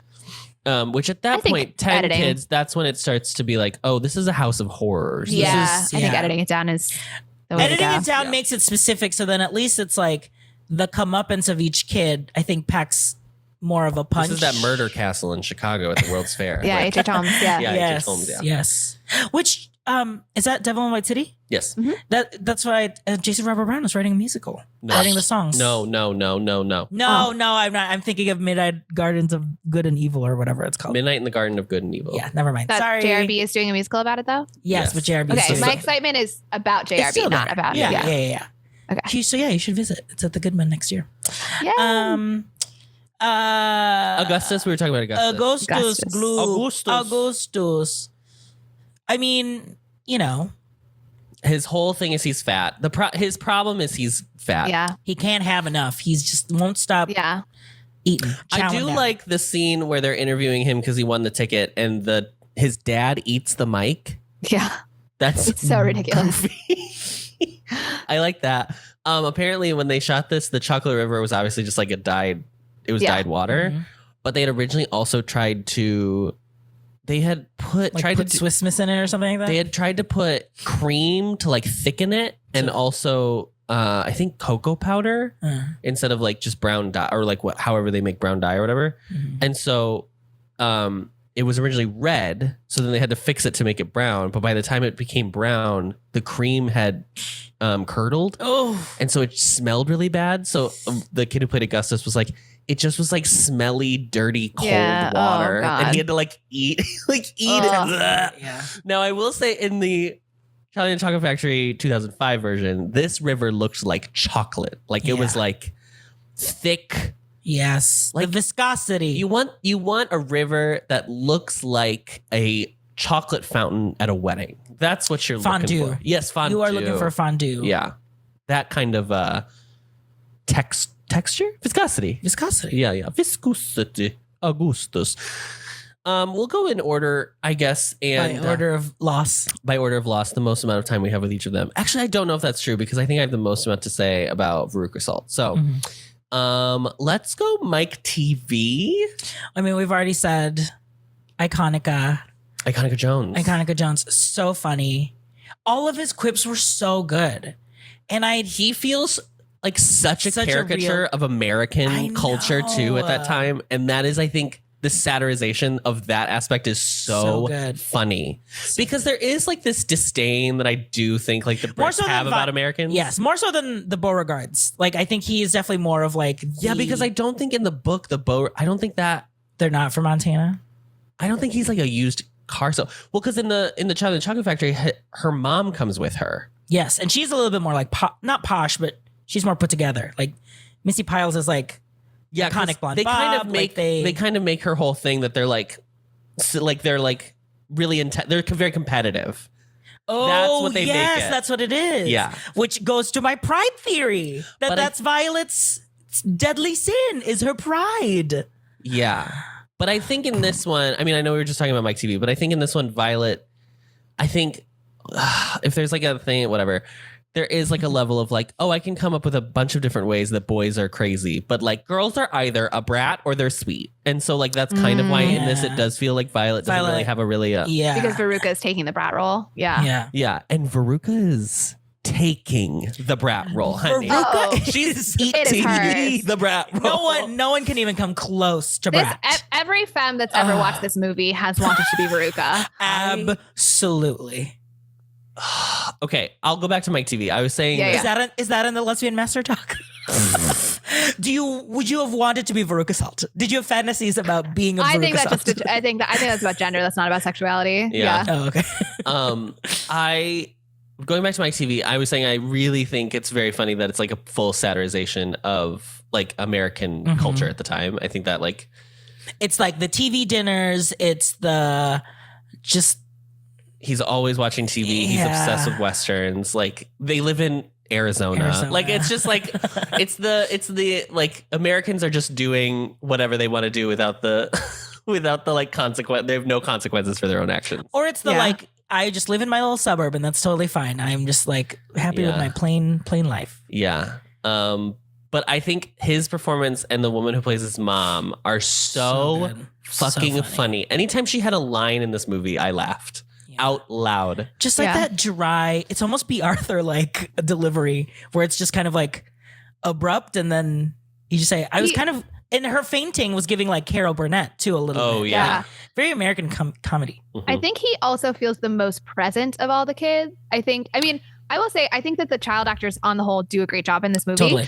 But I think all child actors really struggle with that just sense of like, there's a little bit of a filter, a little bit of a, I'm remembering my lines that exist. Even when you're not there's like the reciting lines, and we're certainly not on that level, Right. There's a little bit of being held back, and he feels like somebody just let him loose in the scene and he just was told to improvise. I don't think he was. I think he's just like that good at being just there and paying attention to what's happening, that I think he did a great job. He definitely feels like a child that in like 1995 would be told he had ADD and he would be given Ritalin for sure. Yeah. He would be the one where as soon as they yell cut, like he's still talking to everyone. Like, okay, so what I just did was that like I did my line and like maybe you should like stand here. Like I feel so confident I know the energy of this kid off stage for sure. Absolutely. He's really funny. The scene when he's talking about what he's booking with everyone. Like totally like I just did a commercial today. Blah, blah, blah, like the scene when they're going through the like car, almost like a car wash thing, and it's like the foam is coming out. And I love how practical this movie is, because like it exists before CGI, right? And to some degree, like you can even see like the wires that Grandpa Joe and Charlie have. Like you can see the wires in that scene, which is fine. But this, like the fact that they are getting showered in this foam is so funny. And then I unfortunately read that it is, so the foam that they use is the foam that comes out of fire extinguishers. So they were like, but it's like it's really bad for your skin. Like it gives it like you like get hives from it. And it's like impossible to clean up, right? Is that kind of thing with fire extinguishers? Yes. Oh my God. So they had to like they all had to like go to the hospital to like get treated and like get like soothing cream. That's the kind of thing that would not happen. No, it would never happen today. But 2023, yeah. For those four people, because it did. Well, did Willy Wonka get sprayed? Yes, they all get sprayed. Wow, Gene Wilder committed to the craft. Yes, but it's visually. Like this is like what there's something about this movie that like obviously there's the chocolate room scene, which is like probably the most iconic because it's like the dream you have as a child of like it's so Hansel. Is it Hansel and Gretel? Yeah, Hansel and Gretel. Like you go to the house that's made of candy. Like this is like every child's dream. But there are these like scenes in this movie where it's like just rooms where even like the wallpaper room where you're just like, I would love to like the idea of doing the things you're not supposed to do. Like you're not supposed to be covered in foam like you're in like a bubble bath outside of the bath. Yeah. Like that idea is so crazy, but you just want to like live in that world because it looks so much fun. It feels somehow like something you've thought about doing, even if you've never thought of it before. Yes. Like I don't recall having the thought as a child of like, wouldn't it be sweet if I could lick that wallpaper? But like some level, it's like, obviously you want wallpaper you I've can always lick. wanted to do that. Yeah, and obviously that's a deep seated desire in me. Right. And also like, I'm sure at some point as like a baby, as an infant, you like probably licked a wall at one point and your baby brain was like, this doesn't taste good. It's not worth it. There's a phase with babies that is just, it's just mouths. That's what the phase is mouths. Yeah. I mean, it's the sense that keeps on giving, honey. But so that's like I really like that Mike TV sequence, but also like when he leaves is like his whole like I'm gonna be the first kid ever in a television vision. Like, and then realistically, is that his point? And then the set of like the Wonka bar, you can see the little like pedestal that the Wonka bar was sitting on the TV when they grab it, and then because it's now in like 1080p or whatever. I can like actually HD. And then when you watch Mike TV on this giant TV, you can tell they made a set that looked like a giant version of the TV. I was just like, this is so fun. I will also say, so I want to like talk about the consistency of the morals. So like, Gloop eats too much, falls in the chocolate river. Like that's a very 1-to-1. Yeah. Miss Varuk's is like a very clear, bad egg, very funny. We'll talk about it, I'm sure. I feel like we're saving her for the end, probably, right? Yes, we are. She's everybody's favorite. She's the only kid that gets a song, too. Yes, she is. Yes, iconic. Violet, I think, is a little like off kilter. I mean, I think because her issue is gum. And so it's like, what do you do with that? But I think more appropriate to what happens is like impulsivity. Is that she takes the gum think about that is not ready to be had. Like that's really what she ends up being punished for, which is not related to gum chewing, but fine. Mm-hmm. Mike, I think, is actually like, I think too much screen time is a bad thing for kids, but like they didn't really do anything to like make it. Yeah. I guess for him, maybe it's the violence of the things that he's watching that's the problem and not the screen time. Because really what you should do with that character is he should be like zonked out. He should be like not able to maintain focus. Well, I guess there's some not maintaining focus. There's a lot of like darting around kind of happening with the character. But I think if I were writing something that I was like, what do I do as a caricature to like show the ill effects in every man type of play? I would make the screen time character like really zonked out all the time. I think his whole thing is like, if you encompass not only his scene where he gets removed, but also like taken out, but also all of his little bits that he has through the rest of the film, I think it's more of like he seems to be like becoming like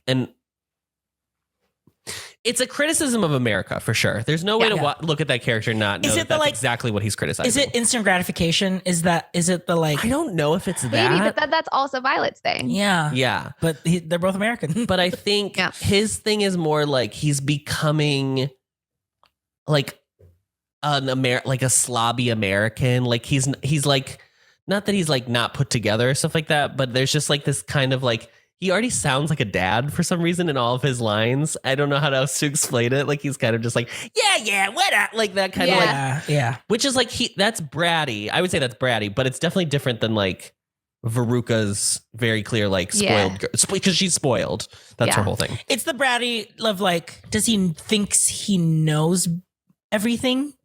Yeah. So maybe his is hubris. Cause I was going to say like, I feel like his punishment is like the least fitting.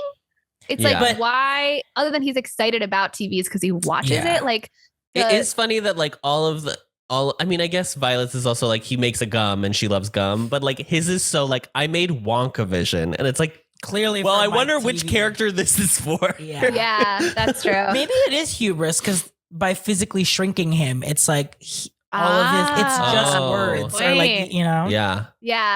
I just feel like boldly going and doing something without thinking about the consequences is so like the opposite of the problem of being a person who spends too much time watching TV to me. Like I think that the bigger risk with too much time with a screen is that you will like get sucked into the virtual world and not kind of like go out and live. And it like he's doing the opposite of that by just like taking a huge risk. This is like very much from the perspective of like video games are going to make you go out and shoot people. That feels like more Dahl's point of view on this character. Well, it feels very like TV is bad, but I'm not sure why is what it is. Sure. Yeah. Because Britain had just got their first TV like 2 years before, probably, or something like that. Like, weren't they super? I'm just kidding. British listeners, how much do you hate me today? Yeah. Let's talk about Violet next.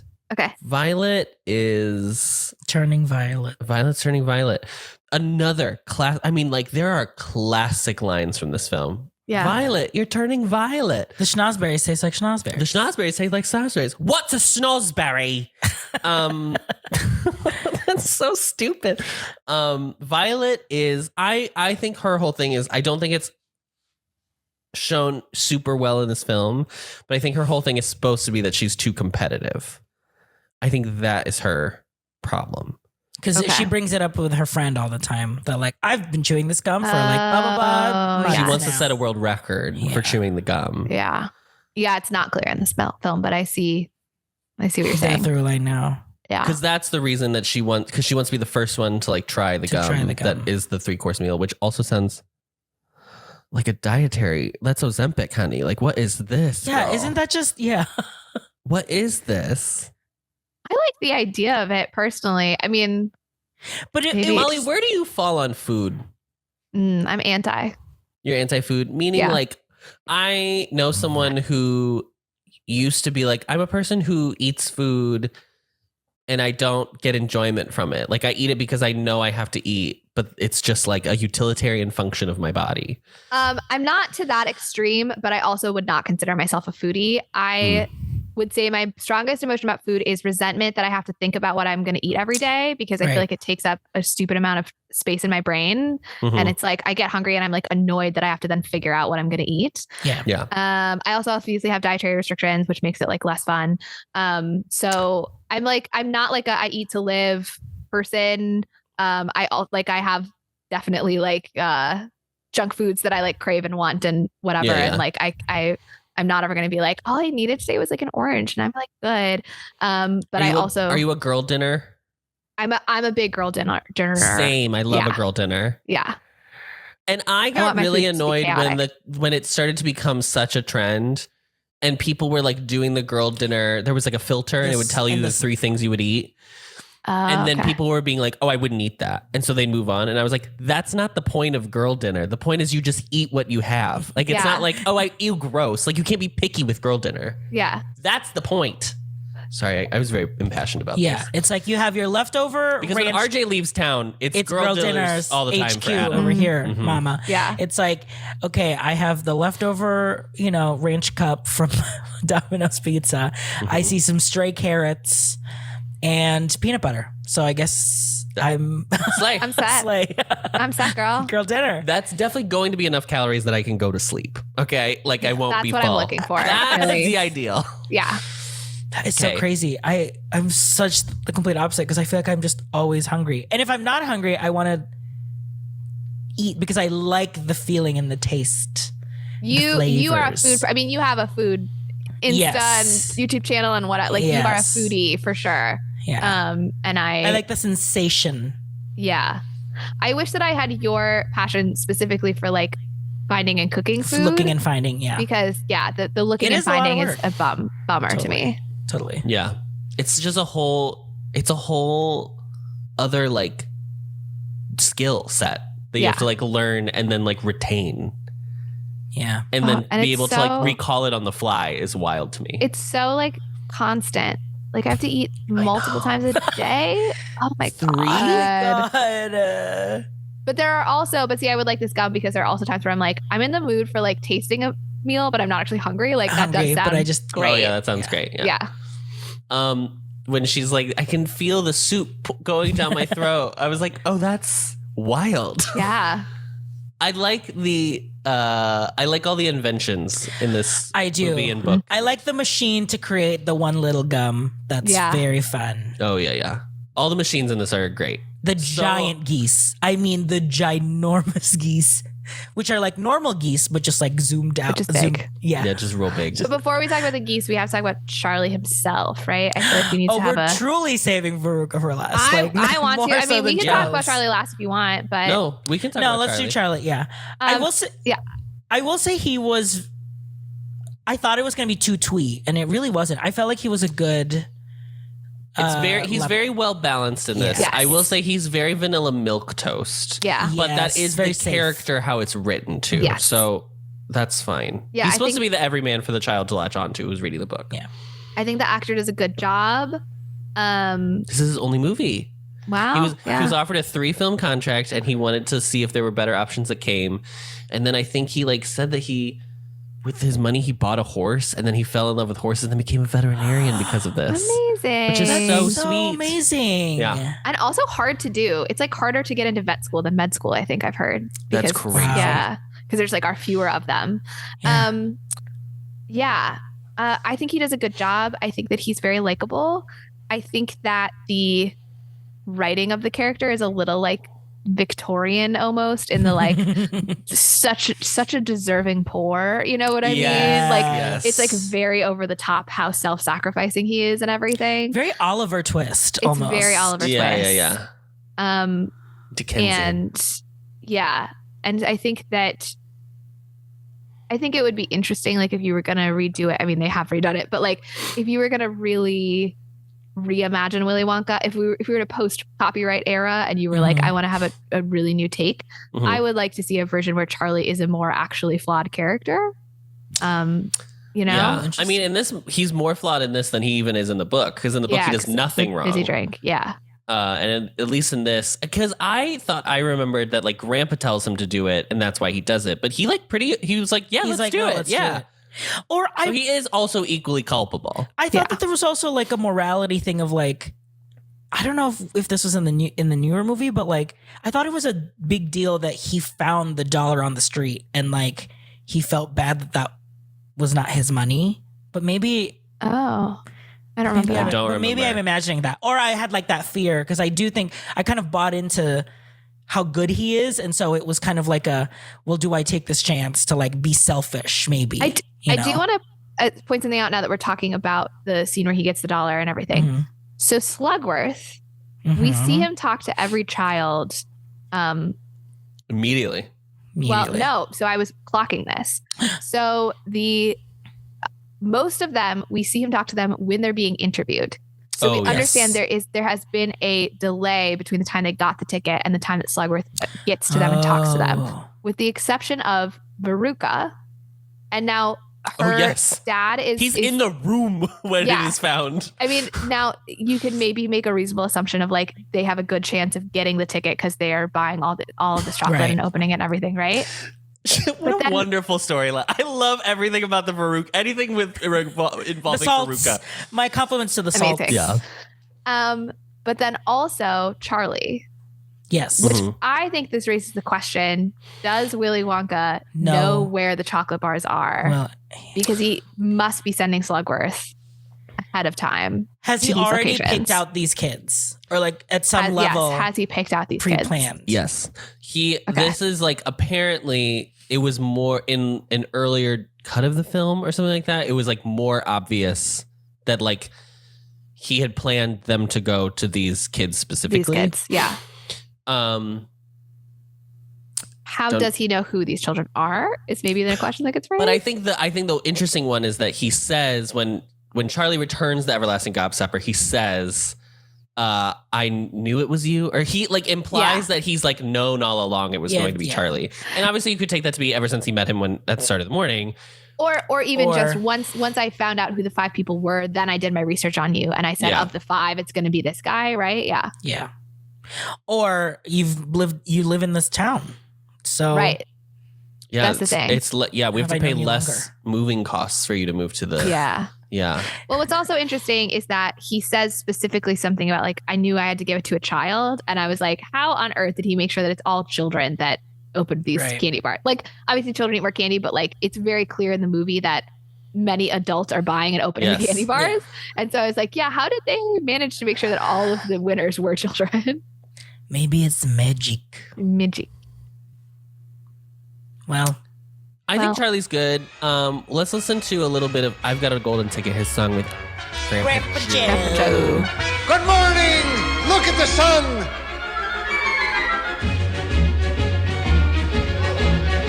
Cause I'd have said it couldn't be done, but it can be done. I never dreamed that I would climb over the moon in ecstasy, but nevertheless it's there that I'm shortly about to be. Cause I've got a golden ticket, I've got a golden ticket, I've got a golden chance to make my way. And with a golden ticket it's a golden day.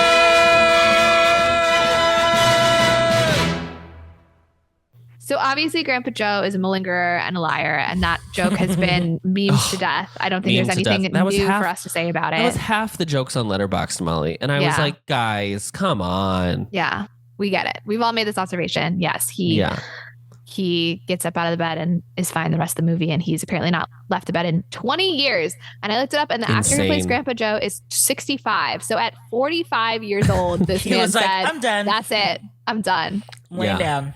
And honestly, goals. Well, that was when he was laid off from the chocolate factory, probably. Oh, deepening and so he the was so lore. depressed. Yes, he couldn't work. Couldn't do it. It wasn't physical for him. It was all pure Molly. Yeah, or it's emotional. Was it in here? Oh wow!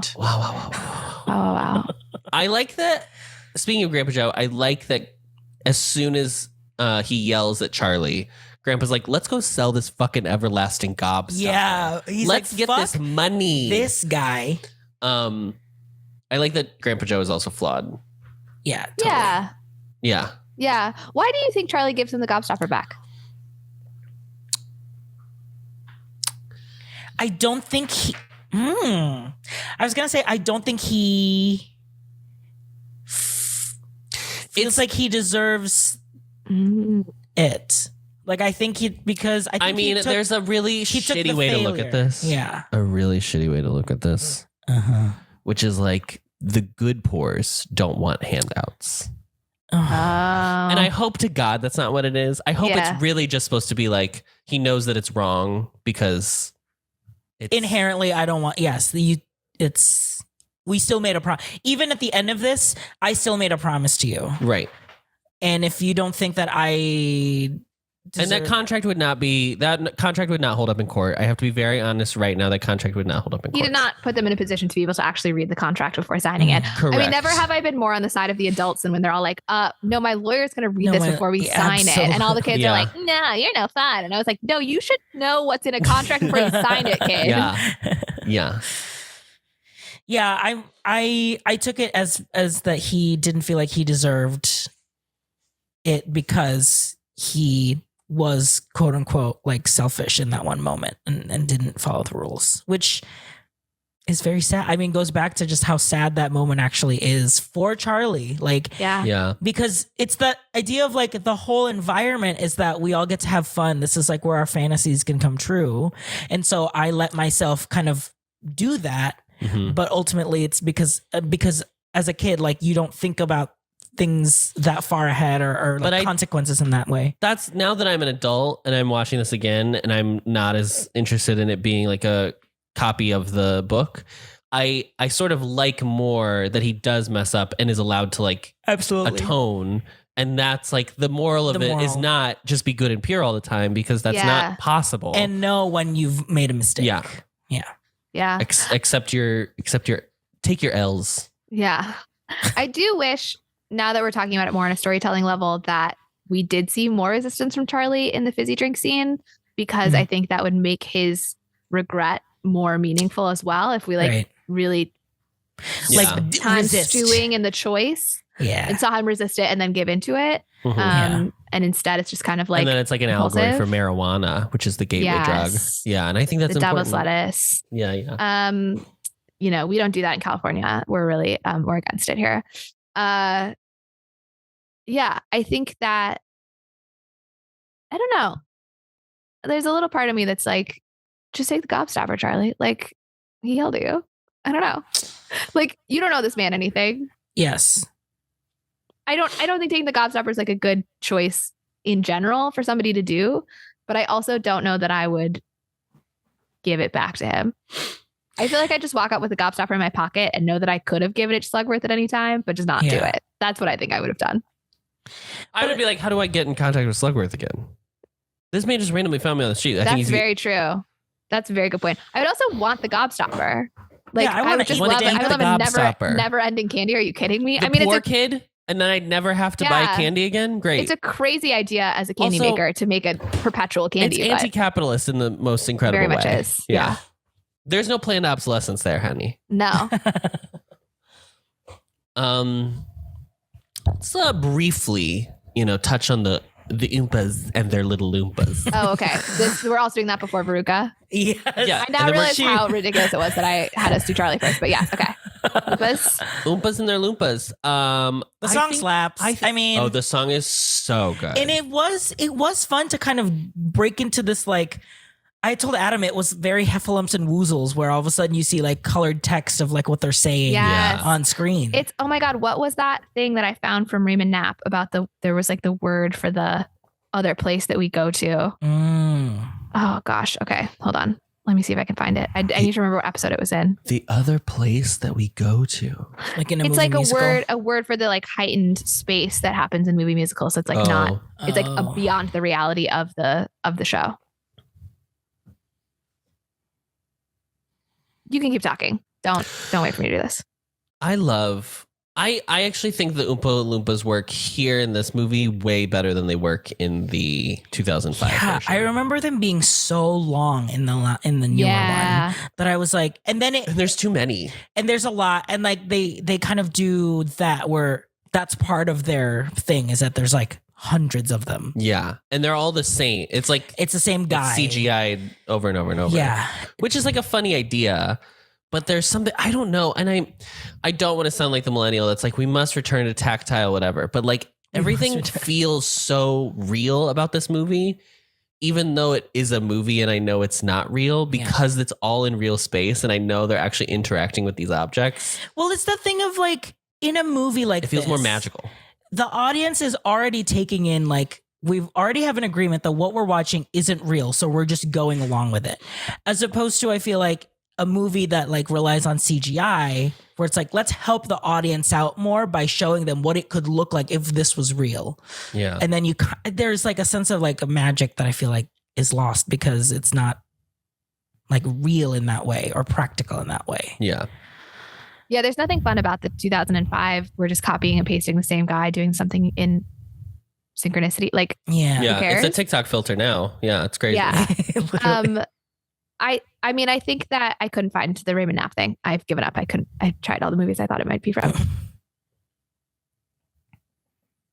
I think that having Oompa Loompas there is like the Greek chorus commenting, telling you the moral of it. Which again, for Violet, it's just gum. That's the whole moral. I think that really works. I think that the performers who do it out, it's so funny. Yeah. And that's her. That's her in there. And also I found out that when they shot that scene, it was in the middle of the day. So they had to break for lunch and they had to keep moving her around because they couldn't get her out of the costume to go have lunch. My God. So in order to like make sure that her blood wasn't like cooling. all out. Yeah. It's so amazing. funny. I think that the performers who play the Oompa Loompas are great. I feel like it makes people really uncomfortable that it's like a bunch of little people. But they do a great job. I think that they have like a really good, like, they keep this like stone face the whole time, which is like a really fun choice. Yeah. And everyone's really like committing to the bit and like, they make interesting like formation. You know what I mean? Like it's almost a dance movie with Oompa Loompas. Yeah. The Oompa Loompas are, I like that there's really only, I think there's 10. There's one woman 6. and there's 9 men. No, I'd rather 10. Okay. But I like how kind of few there are. And I like that they do, this movie, I think, threaded the needle really well of it feeling like they're just like, they are there and they work there and not like they're slaves or anything like that. Yeah. I mean, it does definitely like talk about the colonialism when he talks about like I wish he from, and I wish but I remember in the 2005 version there is a scene where Johnny Depp is going through a jungle with a machete. Like I remember that specifically and being like wild. I don't know. Yeah, well, it's just come up with a different origin story for them for sure. Yeah, I think that they're a really weird part of the lore of like what level are they meant to be people, and then they like live in the factory, and it's all like very uncomfortable, but I think like visually it works really well, and if you kind of try to let go of any sort of allegory to real life, then they're really fun. And yeah, just like the song itself, the way that it repeats, like you're never bored, I feel like, of the melody. You're never like annoyed that the song's coming back. You're always like, all right, Oompa Loompas, like tell me what this is about. Yeah. So it works really well from like a structure perspective. And they changed just a little bit every single time. So there's still a little bit of like surprise of like, how are they going to sing about this person now? Yeah. I'll play the first one, the Augustus Gloop one, because I think that one's like the most iconic. You big fat greedy nincompoop.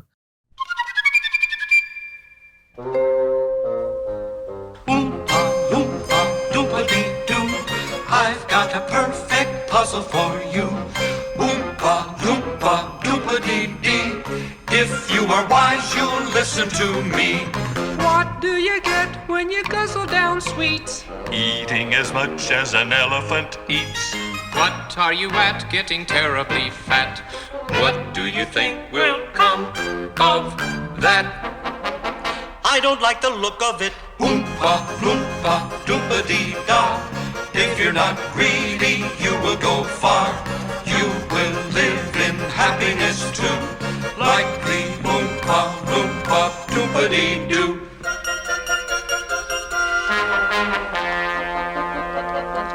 Doompa-dee-doo. the other thing I like about the Oompa Loompas too is like as soon as the kids are gone, it's like immediate that they're like, all right, into our song. Clean Which it. also then you have to be like, there is a line. When does he? There's a part in this movie where Gene Wilder starts singing. I don't remember which song it is. There's a part where he starts singing randomly, and they're like, he's singing. So like it is like the characters are like these characters are singing, which is funny. Like I think like Cheer Up Charlie, I've Got a Golden Ticket, probably Pure Imagination are all like Non-diegetic. true musical theater songs. Yeah. Whereas like the other ones are like Oompa Loompas are singing to They are singing the what world just of the happened. movie. They are Yes. commenting on the action that just took place to us, the other people on this tour of this factory. Which then you're like, either they're really good at like they're a great improv troupe and they're really together, or this is planned. Yeah.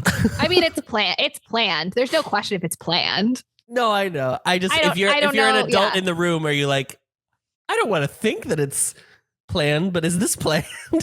I don't know that it's fully in the text at this point that he picked the kids ahead of time, but like definitely once he knew who the kids were, he came up with punishment. Oh, for them. yes. That's Yeah. 100%. Yeah. Yeah.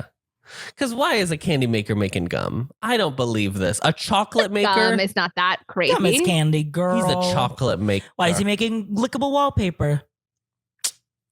Would you put lickable Amazing. wallpaper in your house? No. No. I think it's It would ugly. get gross. I even think less than that. I think it's ugly. Okay. Well, that I wasn't even thinking on that level. I guess I was assuming that there might be other patterns that existed. I think my favorite exit was definitely Violet's. Like the rolling is just The rolling so off is iconic. So funny. And it's so real. Like that is, she is in that She is bubble. in this ball. It's so funny. And you see her hair get flopped around. Because in the 2005 version, I hate that we keep bringing it up, but I'm sorry. It was a very formative part of my 2005 experience. The 2005 version, she like gets huge. Yeah. And she's like super tall. I kind of like that she's still her size, but she's just like huge now. Round. Like she's a ball. She's a blueberry. And then in the book, like there's illustrations, right, of like them leaving the factory. But This like is the thing that I wish, the only thing that I wish was in this movie was in the book. There's the illustration of all of them leaving, and you can see how they were like how they were all fixed. So I think you can see that Mike TV was like stretched. Now Stretched he's like long. 6 He's like really feet tall then, right? Yeah, I remember this now. And I think yeah. she's like still purple, but she's like dripping or something like that. She got juice. Like it's so funny. Yeah. What happens to them? I think That would be good to have. Veruca's covered in trash. Yeah, that would be She good to went have the down the garbage chute. reassurance that they're ultimately fine. Because I do, as we transition hopefully to Veruca finally, Oh no, we're gonna I talk about do Gene think- Wilder now. I think that the fact that Veruca's the only character where he jokes like for a long time that she has died.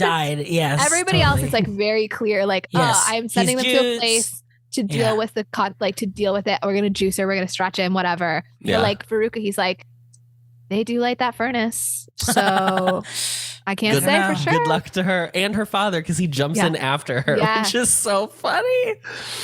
Okay, we'll talk about Veruca and then we'll save Mr. Gene Wilder for last. I mean, This red dress that she wears. oh, it's so iconic. It's so iconic. The costumes So in this movie iconic. are so iconic to the point that this isn't about her specifically, but to the point that if anyone wears a blue or a purple like jacket, Yeah, it it's is Willy Wonka. automatically it's like, Willy oh my God, Wonka. you're giving Willy Wonka. Yes. Yeah. I mean, that is that is how Our friend, we went to a Halloween party at Disney once, and we were all characters of Wreck-It Ralph. And one of our friends, Casey from the group chat, she was King Candy, who wears a purple who wears a purple coat, and everyone was like, "Oh, you're Willy Wonka." Willy Wonka, And she said, yeah. "No." Yeah. It was great. But yeah, her red dress is so good. It's the iconic It red is. dress. I with even the like collar. her. I like her mink she wears Oh, outside. yes. I Oh my mean, God. The red dress is such a specific, like prissy, bratty girl look. Veruca. Yes. Exactly. And the white tights. Yes. Yeah. Oh. It's so good. I mean, I think that what we love about Veruca ultimately is she is objectively the worst character, like morally Yes, speaking. absolutely. She's Yes. the most obnoxious. She takes up the most space. But one, we love a woman who takes up space. And two, Absolutely. I think that I there love is like a woman's rights and her wrongs. Okay. exactly. I Exactly. support women's wrongs too. I think that there is something so like power fantasy about like, what if I could talk to my parents that way and they just would give me everything that I wanted? know. It's obviously horrifying. Like, do not treat your Ever children this do way. But like, this. as a kid watching it, Oh, girl. Yeah. You want to be Veruca? Of course. Absolutely. Yes. But also I like the other thing too is like, I think just as much judgment, if not more so, is passed on Veruca's father Yes. than on Veruca herself. I mean, even by her mom, like there's that like, well, just gotta keep her happy. Oh, like, you know, is that her mom? I thought I for always some reason thought it was it was her her grandma. mom. It was like the dad's mom. I thought. I think that's his mom. Yeah. Or her mom, I should Her say. mom. Okay. I will say I don't like the good and bad egg thing. I mean, I just like don't believe in calling people bad eggs. Sure. Like I just think it's like fundamentally like we shouldn't be like that kid just like came out bad. Yeah. But I think it's like a really funny concept to have. It's such a funny visual gag. Yeah. And also because the arrow leans first and then she falls, and then like a half second later the ant plays. Yeah, Yeah. so It's just so dumb. But also I think it's important that also he is the only parent that is not like escorted to wherever it is. Like he's that's just true. as bad. Because if you see when he jumps on He's it, also it a also bad it goes also to turns bad to egg. bad. Yeah. Yeah. Yeah. I also think that in my memory of this scene, it's like a way bigger room and she causes even more destruction than like actually happened when I rewatched Then it. just like a table and like not that it wasn't Yeah, destructive. she just what like she takes does. the foil of the egg and she's like, It's wee. like the foil, and then she like knocks over that one wall of presents. But like the level of chaos that she caused in my recollection from childhood was just like out of this world. She tears that room apart, yeah, Penny. yeah. Does she actually scream when she says scream, or am I remembering? She says, "I'm gonna scream." She like downplays it and then just like does the mayhem. I just thought that was always so In the song? Yeah, I thought I she don't know. crescendos it. yeah. I just always How thought about we that was listen to it? Okay. Oh my god. I want a party with roomfuls of laughter, 10,000 tons of ice cream. And if I don't get the things I am after, I'm going to scream.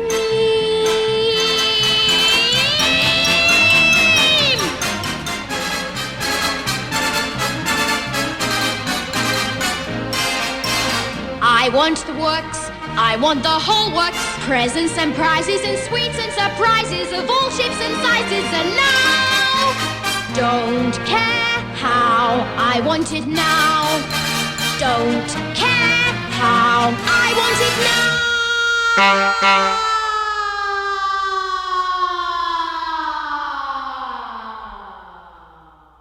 Yeah, it's one of the best songs. And she's so committed. Yeah. The whole movie. I mean, they all are to some extent, but like she is full, like, it's so fun watching her just be like a brat. Monster. It's so funny. That's the thing. You like watching, And you want to see kind of like, you can't look away from the car crash. You know, like Yeah. you kind of want to see it unfold. In the book and the 2005 movie, it's squirrels with nuts. Yeah. And they like all take her. The squirrels like gather together and take her away in a very I forgot scary about that way. in the 2005, but now that you say that, oh yeah, I remember It's not liking very it. scary. I like that she kind of causes her own demise because she's the one who She's jumps on the on thing. there, yeah. I like that she kind of does it to herself instead of like a bunch Yeah. of sentient animals like getting rid of Yeah, her. creepy. Yeah. Any more on Miss Salt? I also love the woman who finds the scene where they're all first of all where they're in the factory and they're all opening the chocolate bars to find the This chocolate bar peanut or factory. the goal, yes, a peanut factory for Veruca.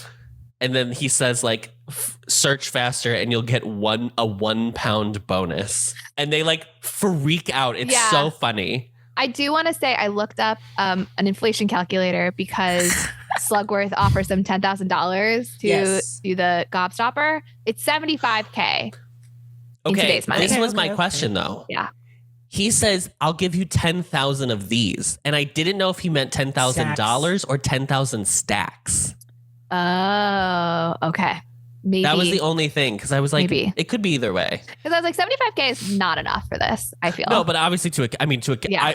like $30 to me when I was little. Right, I was like, right. we're in the money. Yeah, right. We're in the money. Yeah, Veruca's great. And then I was saying, I like when the lady finds it and they like all freak out. That whole scene is so funny. And her dad is probably the funniest parent, I think. Like Yeah. the way I he's also- such a mess. I felt like this actor seemed so familiar to me, her dad, but I could not find something else he had been in that I knew. I don't know why he seems so He familiar. just reminded me of the Dursley. Roy Kinnear is like a name I know. But I like looked up his Wikipedia and I didn't recognize it. I don't know. Yeah. I didn't recognize his movies or anything.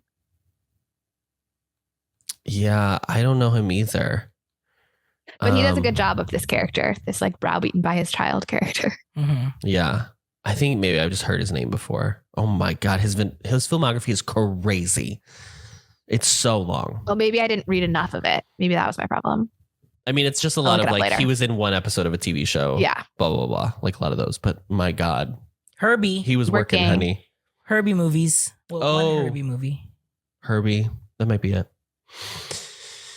Okay. Mr. Wilder. Gene Mr. Wilder. Gene, if you're nasty. Let me play. I mean, this is the only good song. That's not true because we obviously said the Oompa Loompa songs are great. But like Yeah. the only song that's earnestly trying to be a good song Yeah. and is a good song is Pure Your Imagination. imagination. Hold your breath. Make a wish. Count to 3. Come with me, and you'll be in a world of pure imagination. Take a look, and you'll see into your imagination.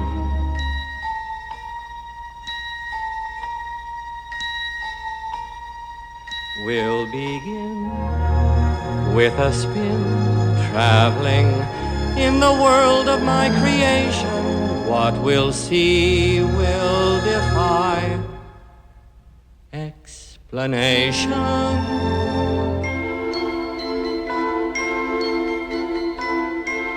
They did it. The music in this is bad. We'll say it. Well, even though it got a nomination, it's not great.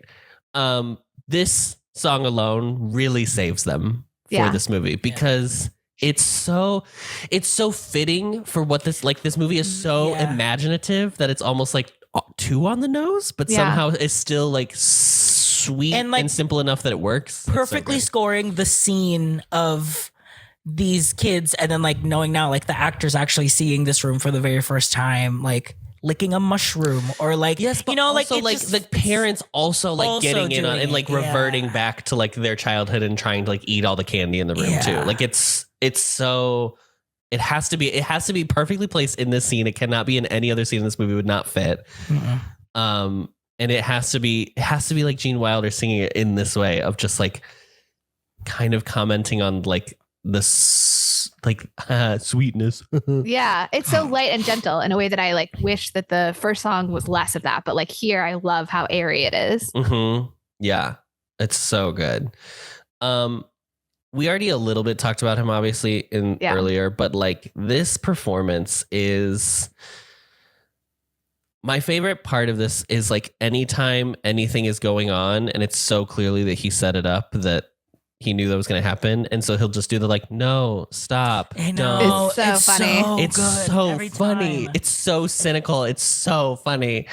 But yeah, he's just like a master of this like kind of not neurotic, just like just a skew Yeah. character who's like just weird. Just weird. That's it. That's all he's got going for him. He's just weird. Yeah. I would love to know if he, like, as an actor, came up with a really elaborate Total backstory genius. and like, well, I just mean like how grounded was his personal work on the character? Like, did he come up with a bunch of internal things that were happening, or did he just like go on pure energy of like the chaos he was trying to embody? Yeah, it's interesting because Gene Wilder's so known now, obviously, for his like comedic performances. Mhm. And that's like where he shined, obviously. But like, I think he was like an actor's workshop, like just regular. Like, I Actor, don't think he yeah. was like, I'm a comedian. I think he was just like Yeah. an actor. Mhm. I mean, I don't even know how much truly one can say about how good this performance is, but I think every beat of it is so smartly crafted, Mhm. and you can feel we talked about this earlier, but you can really feel his disappointment in that office scene. Yeah. Mhm. Can we side note, why is everything a half? Because he's Willy Wonka. He's chaos. Okay, I didn't know if there was like a joke that I just was not seeing. I think it's better for it's just. I mean, maybe there is, but I like it better. It's just a. Oh, okay. He's a weirdo. Yeah. Yeah. You can feel the disappointment, and then how he like Charlie's act of like, not kindness. It's not kindness. It's like Contrition. Contrition. Yeah, that's a good word. Okay, Molly. It's a good word. Great word. Whatever. That feels like you can like feel how much it touches him. Yeah. And that's also very sweet. It's nice how, and then when he like hugs Charlie and he's like, oh, I knew it was you and blah, blah, blah. It's so, that moment turns around so quickly and it's so sweet. And then they get in the glass elevator and it's very funny, but great. He's great. RJ? He's great. Anything? No? Well, last thoughts before we head off to criticism. If you haven't seen this flick, go out to your local Blockbuster and rent it. Yeah. Your local family videos right around the corner. Mr. Movies. Mm-hmm.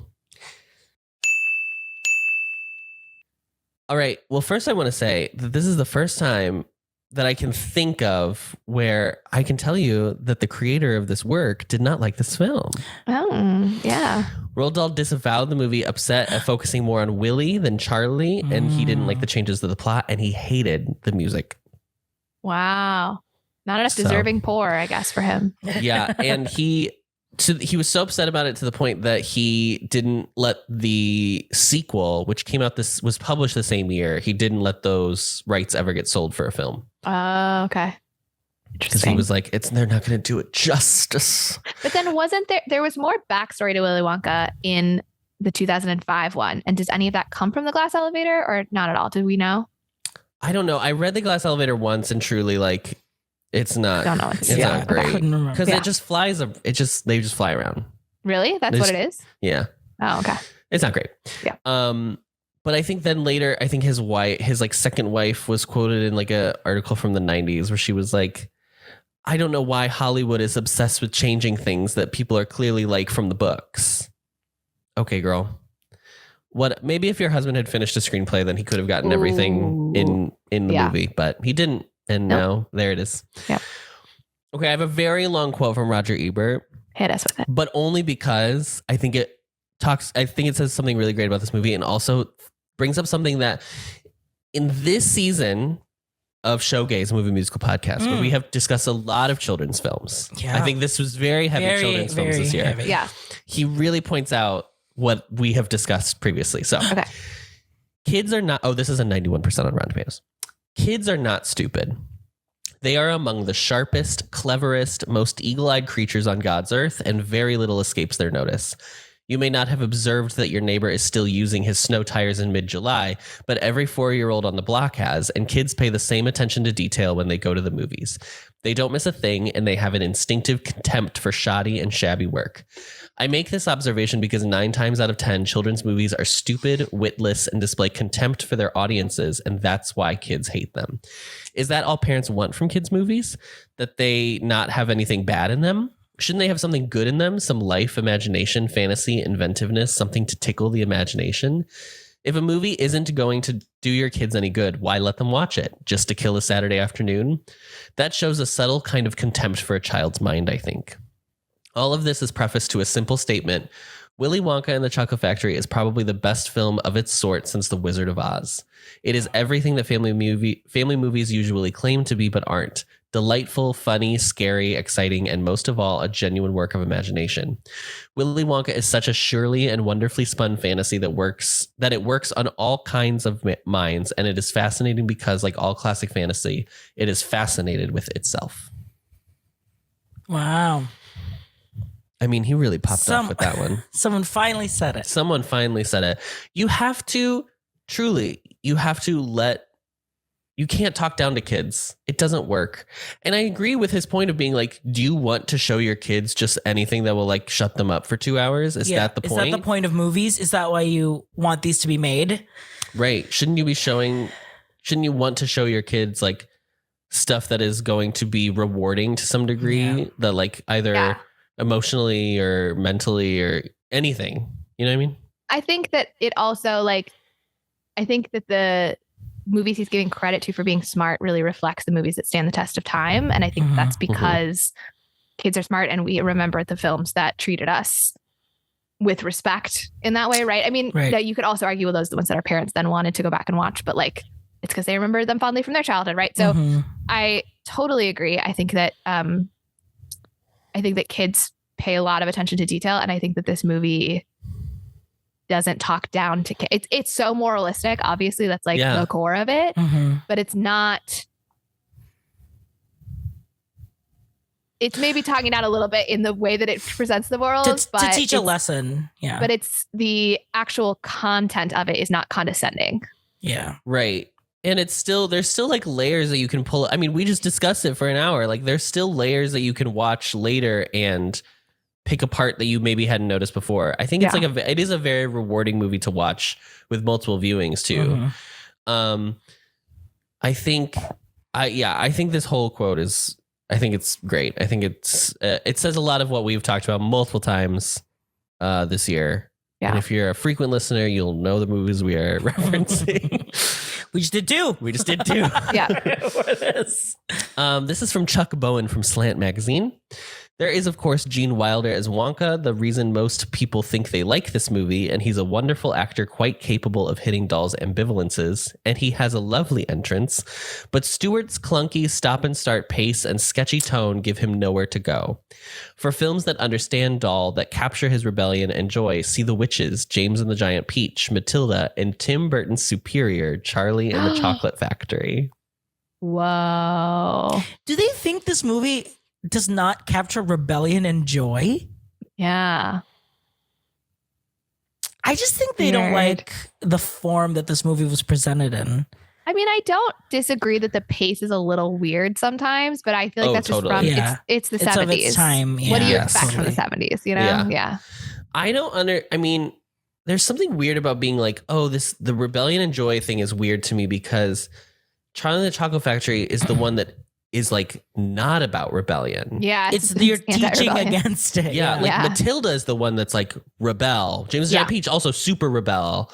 The Witches, like all three of those are great examples of it being like the kids band together to fight the big bad. Yes. Yeah. There's no big bad in this.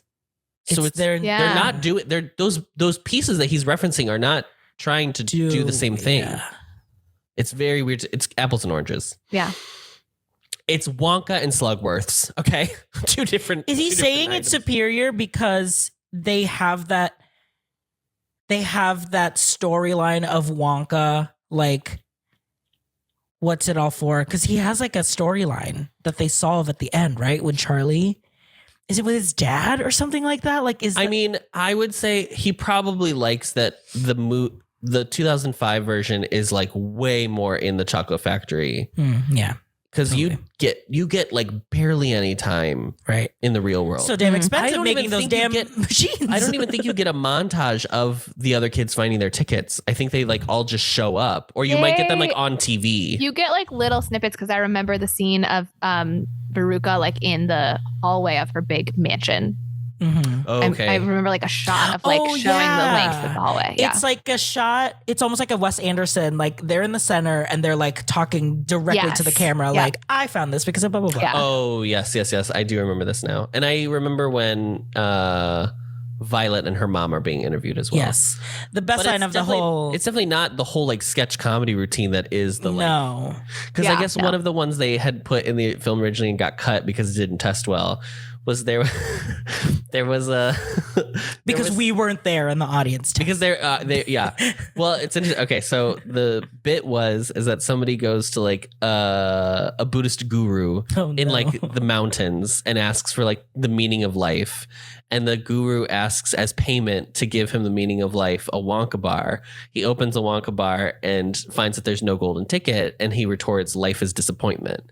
And apparently it didn't test well. And then Stuart was like, "I don't understand why, because I think it's really funny." And then people had to be like, "It's because most people think life is disappointment. That's why they are not laughing at this moment." Oh my god!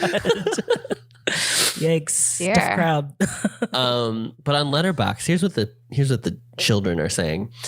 Elliot Cohen gave it 4.5 stars and said, "This film is just Midsommar with children." Very funny. Good. Jiba gave it 3 stars and said, "Why did no one ever tell me this is a slasher film?" And Cal gave it 5 stars and said, easily the best kids movie about industrial espionage. I do feel like in pop culture today, like the big takeaway is that like, yeah, he just offs these kids one at a time. Yeah. Yeah.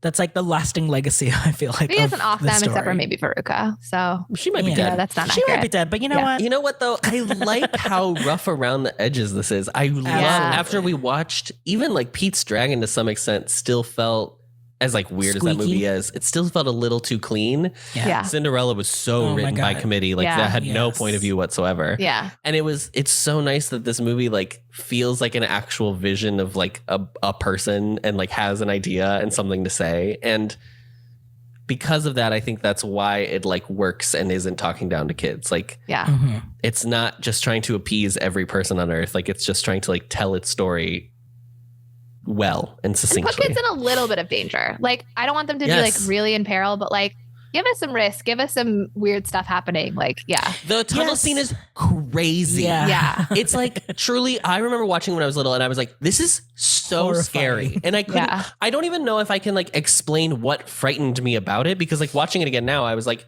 it's definitely weird. Yeah, And I think it's it might like- just Oh my be that God. it is weird. To and me- there's Yeah. you don't have like a concept of like what it's even trying to do. To me, I didn't realize that they were showing like zoomed in like bees and like faces of like close up like insects like eating. I was like, oh, I didn't It's realize so that. It's so bizarre. scary. Yeah. I think it's just like disorientation, right? Yeah. Yeah. Especially like with him screaming too. It's like, okay. Yeah. And then he's like stopped the boat and then it's just, they're parked. Yeah. We're It's here. so yeah. funny. Everyone's just like posed like, Yeah. And then like in the 2005 version, they just make it like a theme park ride. It's like a whole, they go down the river and it's like a whole thing. Anyway. Yeah. the one thing I will say about the 2005 movie is the Violet Veruca moment when they're like, let's be friends. Best friends. Best friend. And then they Yeah. just look straight ahead. Ugh. Oh, apparently the two girls who played Violet and Veruca. In this had, one? yes, in this one had the biggest crush on the kid who played Charlie. and Oh, they would who like take wouldn't? turns trying to win his affection every other day. It's so cute. That's so cute. It's very sweet. Oh. Okay, MVP, I'm going to go first. Okay. Okay, girl. And I'm going I- to say, I want to propose a limitation on Uh-huh. this. Uh-huh. Can we make it that you can't say Gene Wilder? Because that's I'm not gonna say Gene Wilder. obviously okay. But I just want to Okay. make one that rule for everybody. Great. Okay, deal. so then she can say it at the end is what she's Yes. saying. Yeah, I'm always pulling tricks on you too. Just Well, like Gene Wilder. Just like Gene Wilder, Gene you Wilder. never know who's telling Yeah. the truth or anything. My MVP is Harper Goff. Adam, I literally was going to do the same thing. I hate you so much. Harper Goff is the production designer for this film. Harper Goff came from the theme park world. Oh. He He did like the concept art. he helped design a lot of Disneyland. Disneyland, yeah. And I think this movie is it's a visual feast. Everything Yeah, is so much. Oh, I loved the bit when he's on the bike. What does he even make? He's like whipping cream on the bike. Or something, yeah. You know what I'm talking about? Yeah, yeah. And apparently that was supposed to be an Oompa Loompa, and then they realized they didn't reach They made too tall. So that's why they had made him Gene do it, do it. just to like figure it out. But that's so funny. But all like every scene you could just like stop and get a still of and like be like, Absolutely. what am I even seeing in this Yeah. scene? It's so I much mean, fun. even in the like the top secret everlasting gobstopper machine, it's literally just pieces of a machine tarped over with like different like just like tarps or whatever. Oh yeah, just But fabric. but it looks like there could have been a guy in there just like raising something up and down. Like it just looks Yeah. so goofy. Yeah. Yes. It's very but goofy. so effective. Yeah. This movie is so much fun to look at. And you could watch it on mute and still get a plenty of enjoyment just from like seeing it. It's so fun. yeah. Yeah. RJ? I'll give an overall shout out to the kids because I really do think like the kids do a great job of kind of making these characters like Pop. real and pop. I think if I did have to pick one specific, I think I will have to pick Mike TV, the kid who plays Mike TV, just Yeah. because it's so funny. It's so specific Yeah. in just that like that what we hate about Americans and like you just see it and he's just living it. And even with I think like the combination of him and his mom are just, it's very like subdued comedy, but it's so punchy. Like, I also their like jokes are that they so have that moment where they like are talking, they like discuss if Slugworth will buy something else. Oh yes, and she's like, just keep your eyes open and shut up, basically. Yeah. So yeah, I'll give it to the TVs. Molly. Mine is Gene Wilder. No, I'm just kidding. I'm gonna give it to Grandpa Joe because I think we haven't really spent He's enough the time. villain, Molly.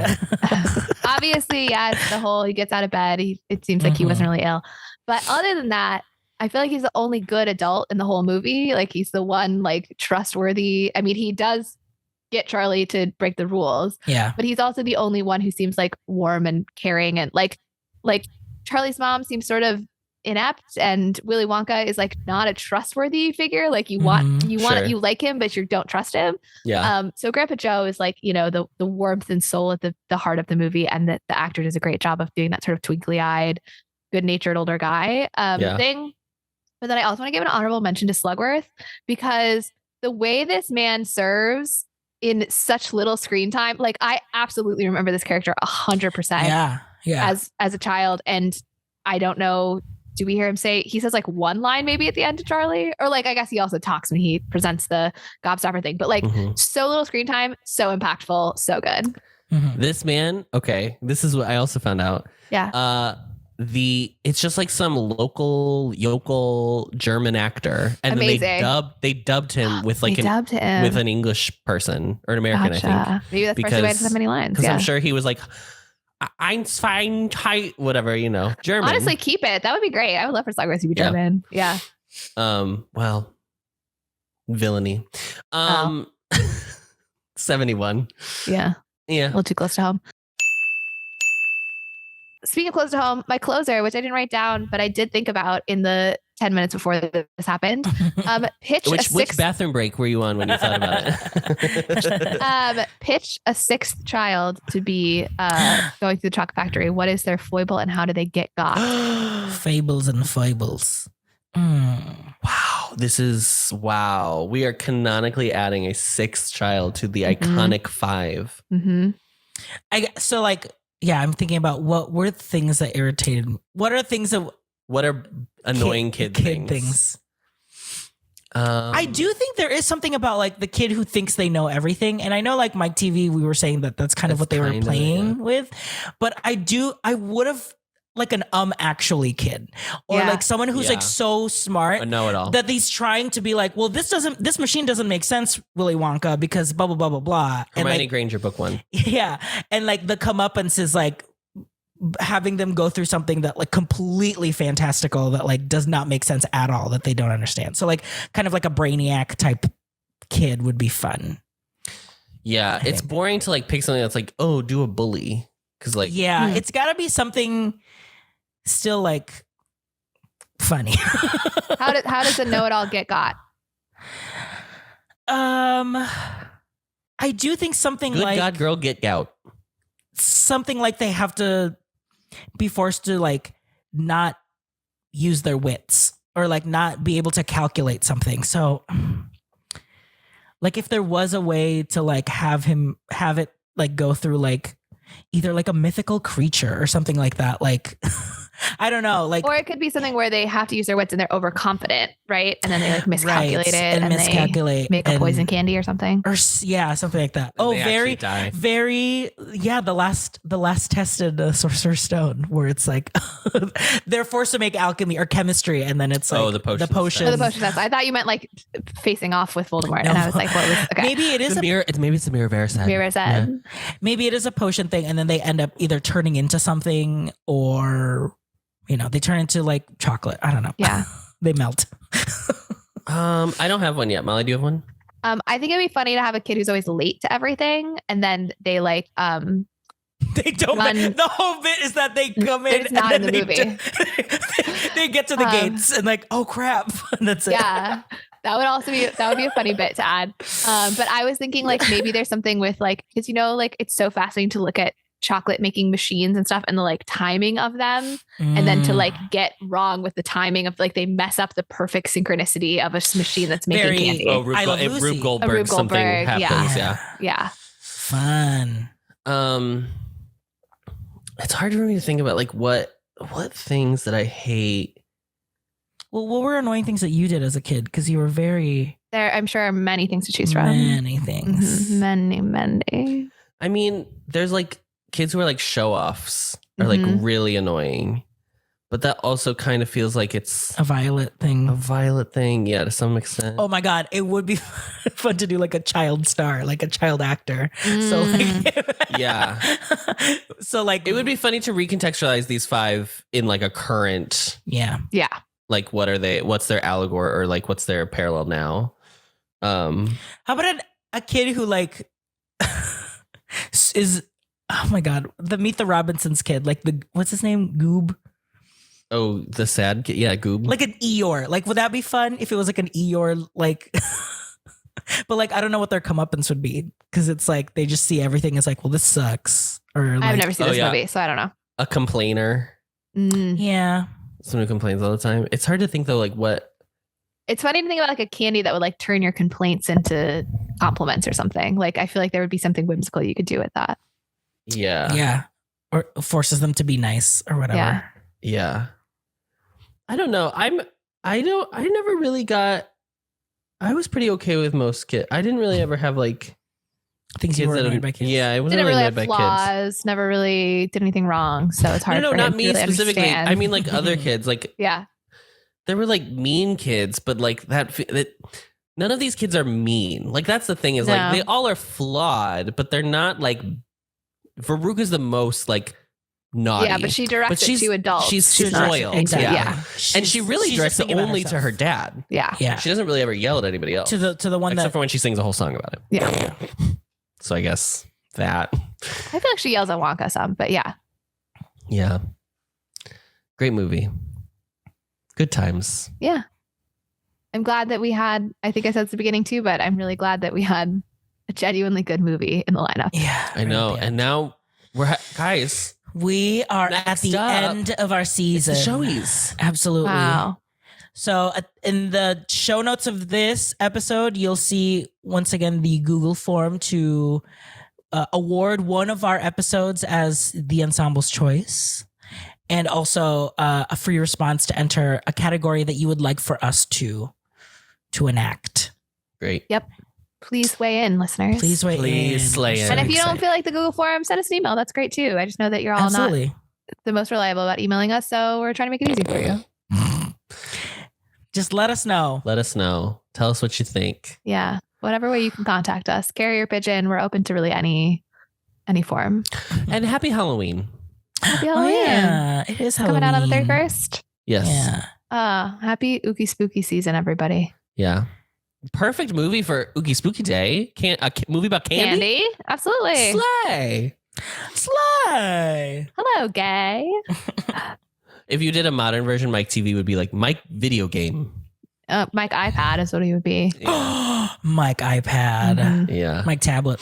I like that his last name is TEEVEE, but when he signs his name, he signs Mike TV. That is so funny to me. Yeah. This movie's so good.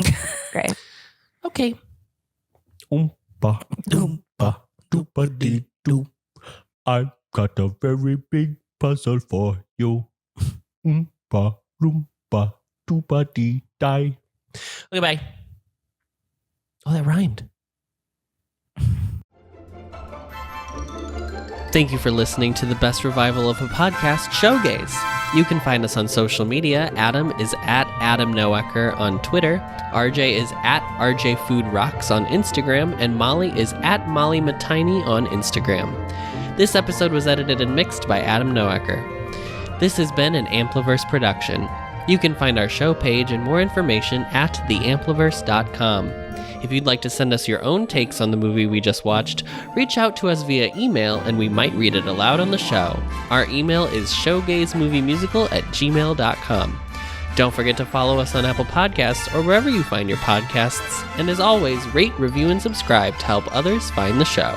And now, as always, the show must go on, so stick around to hear what we're going to be watching next episode. Discovering voices.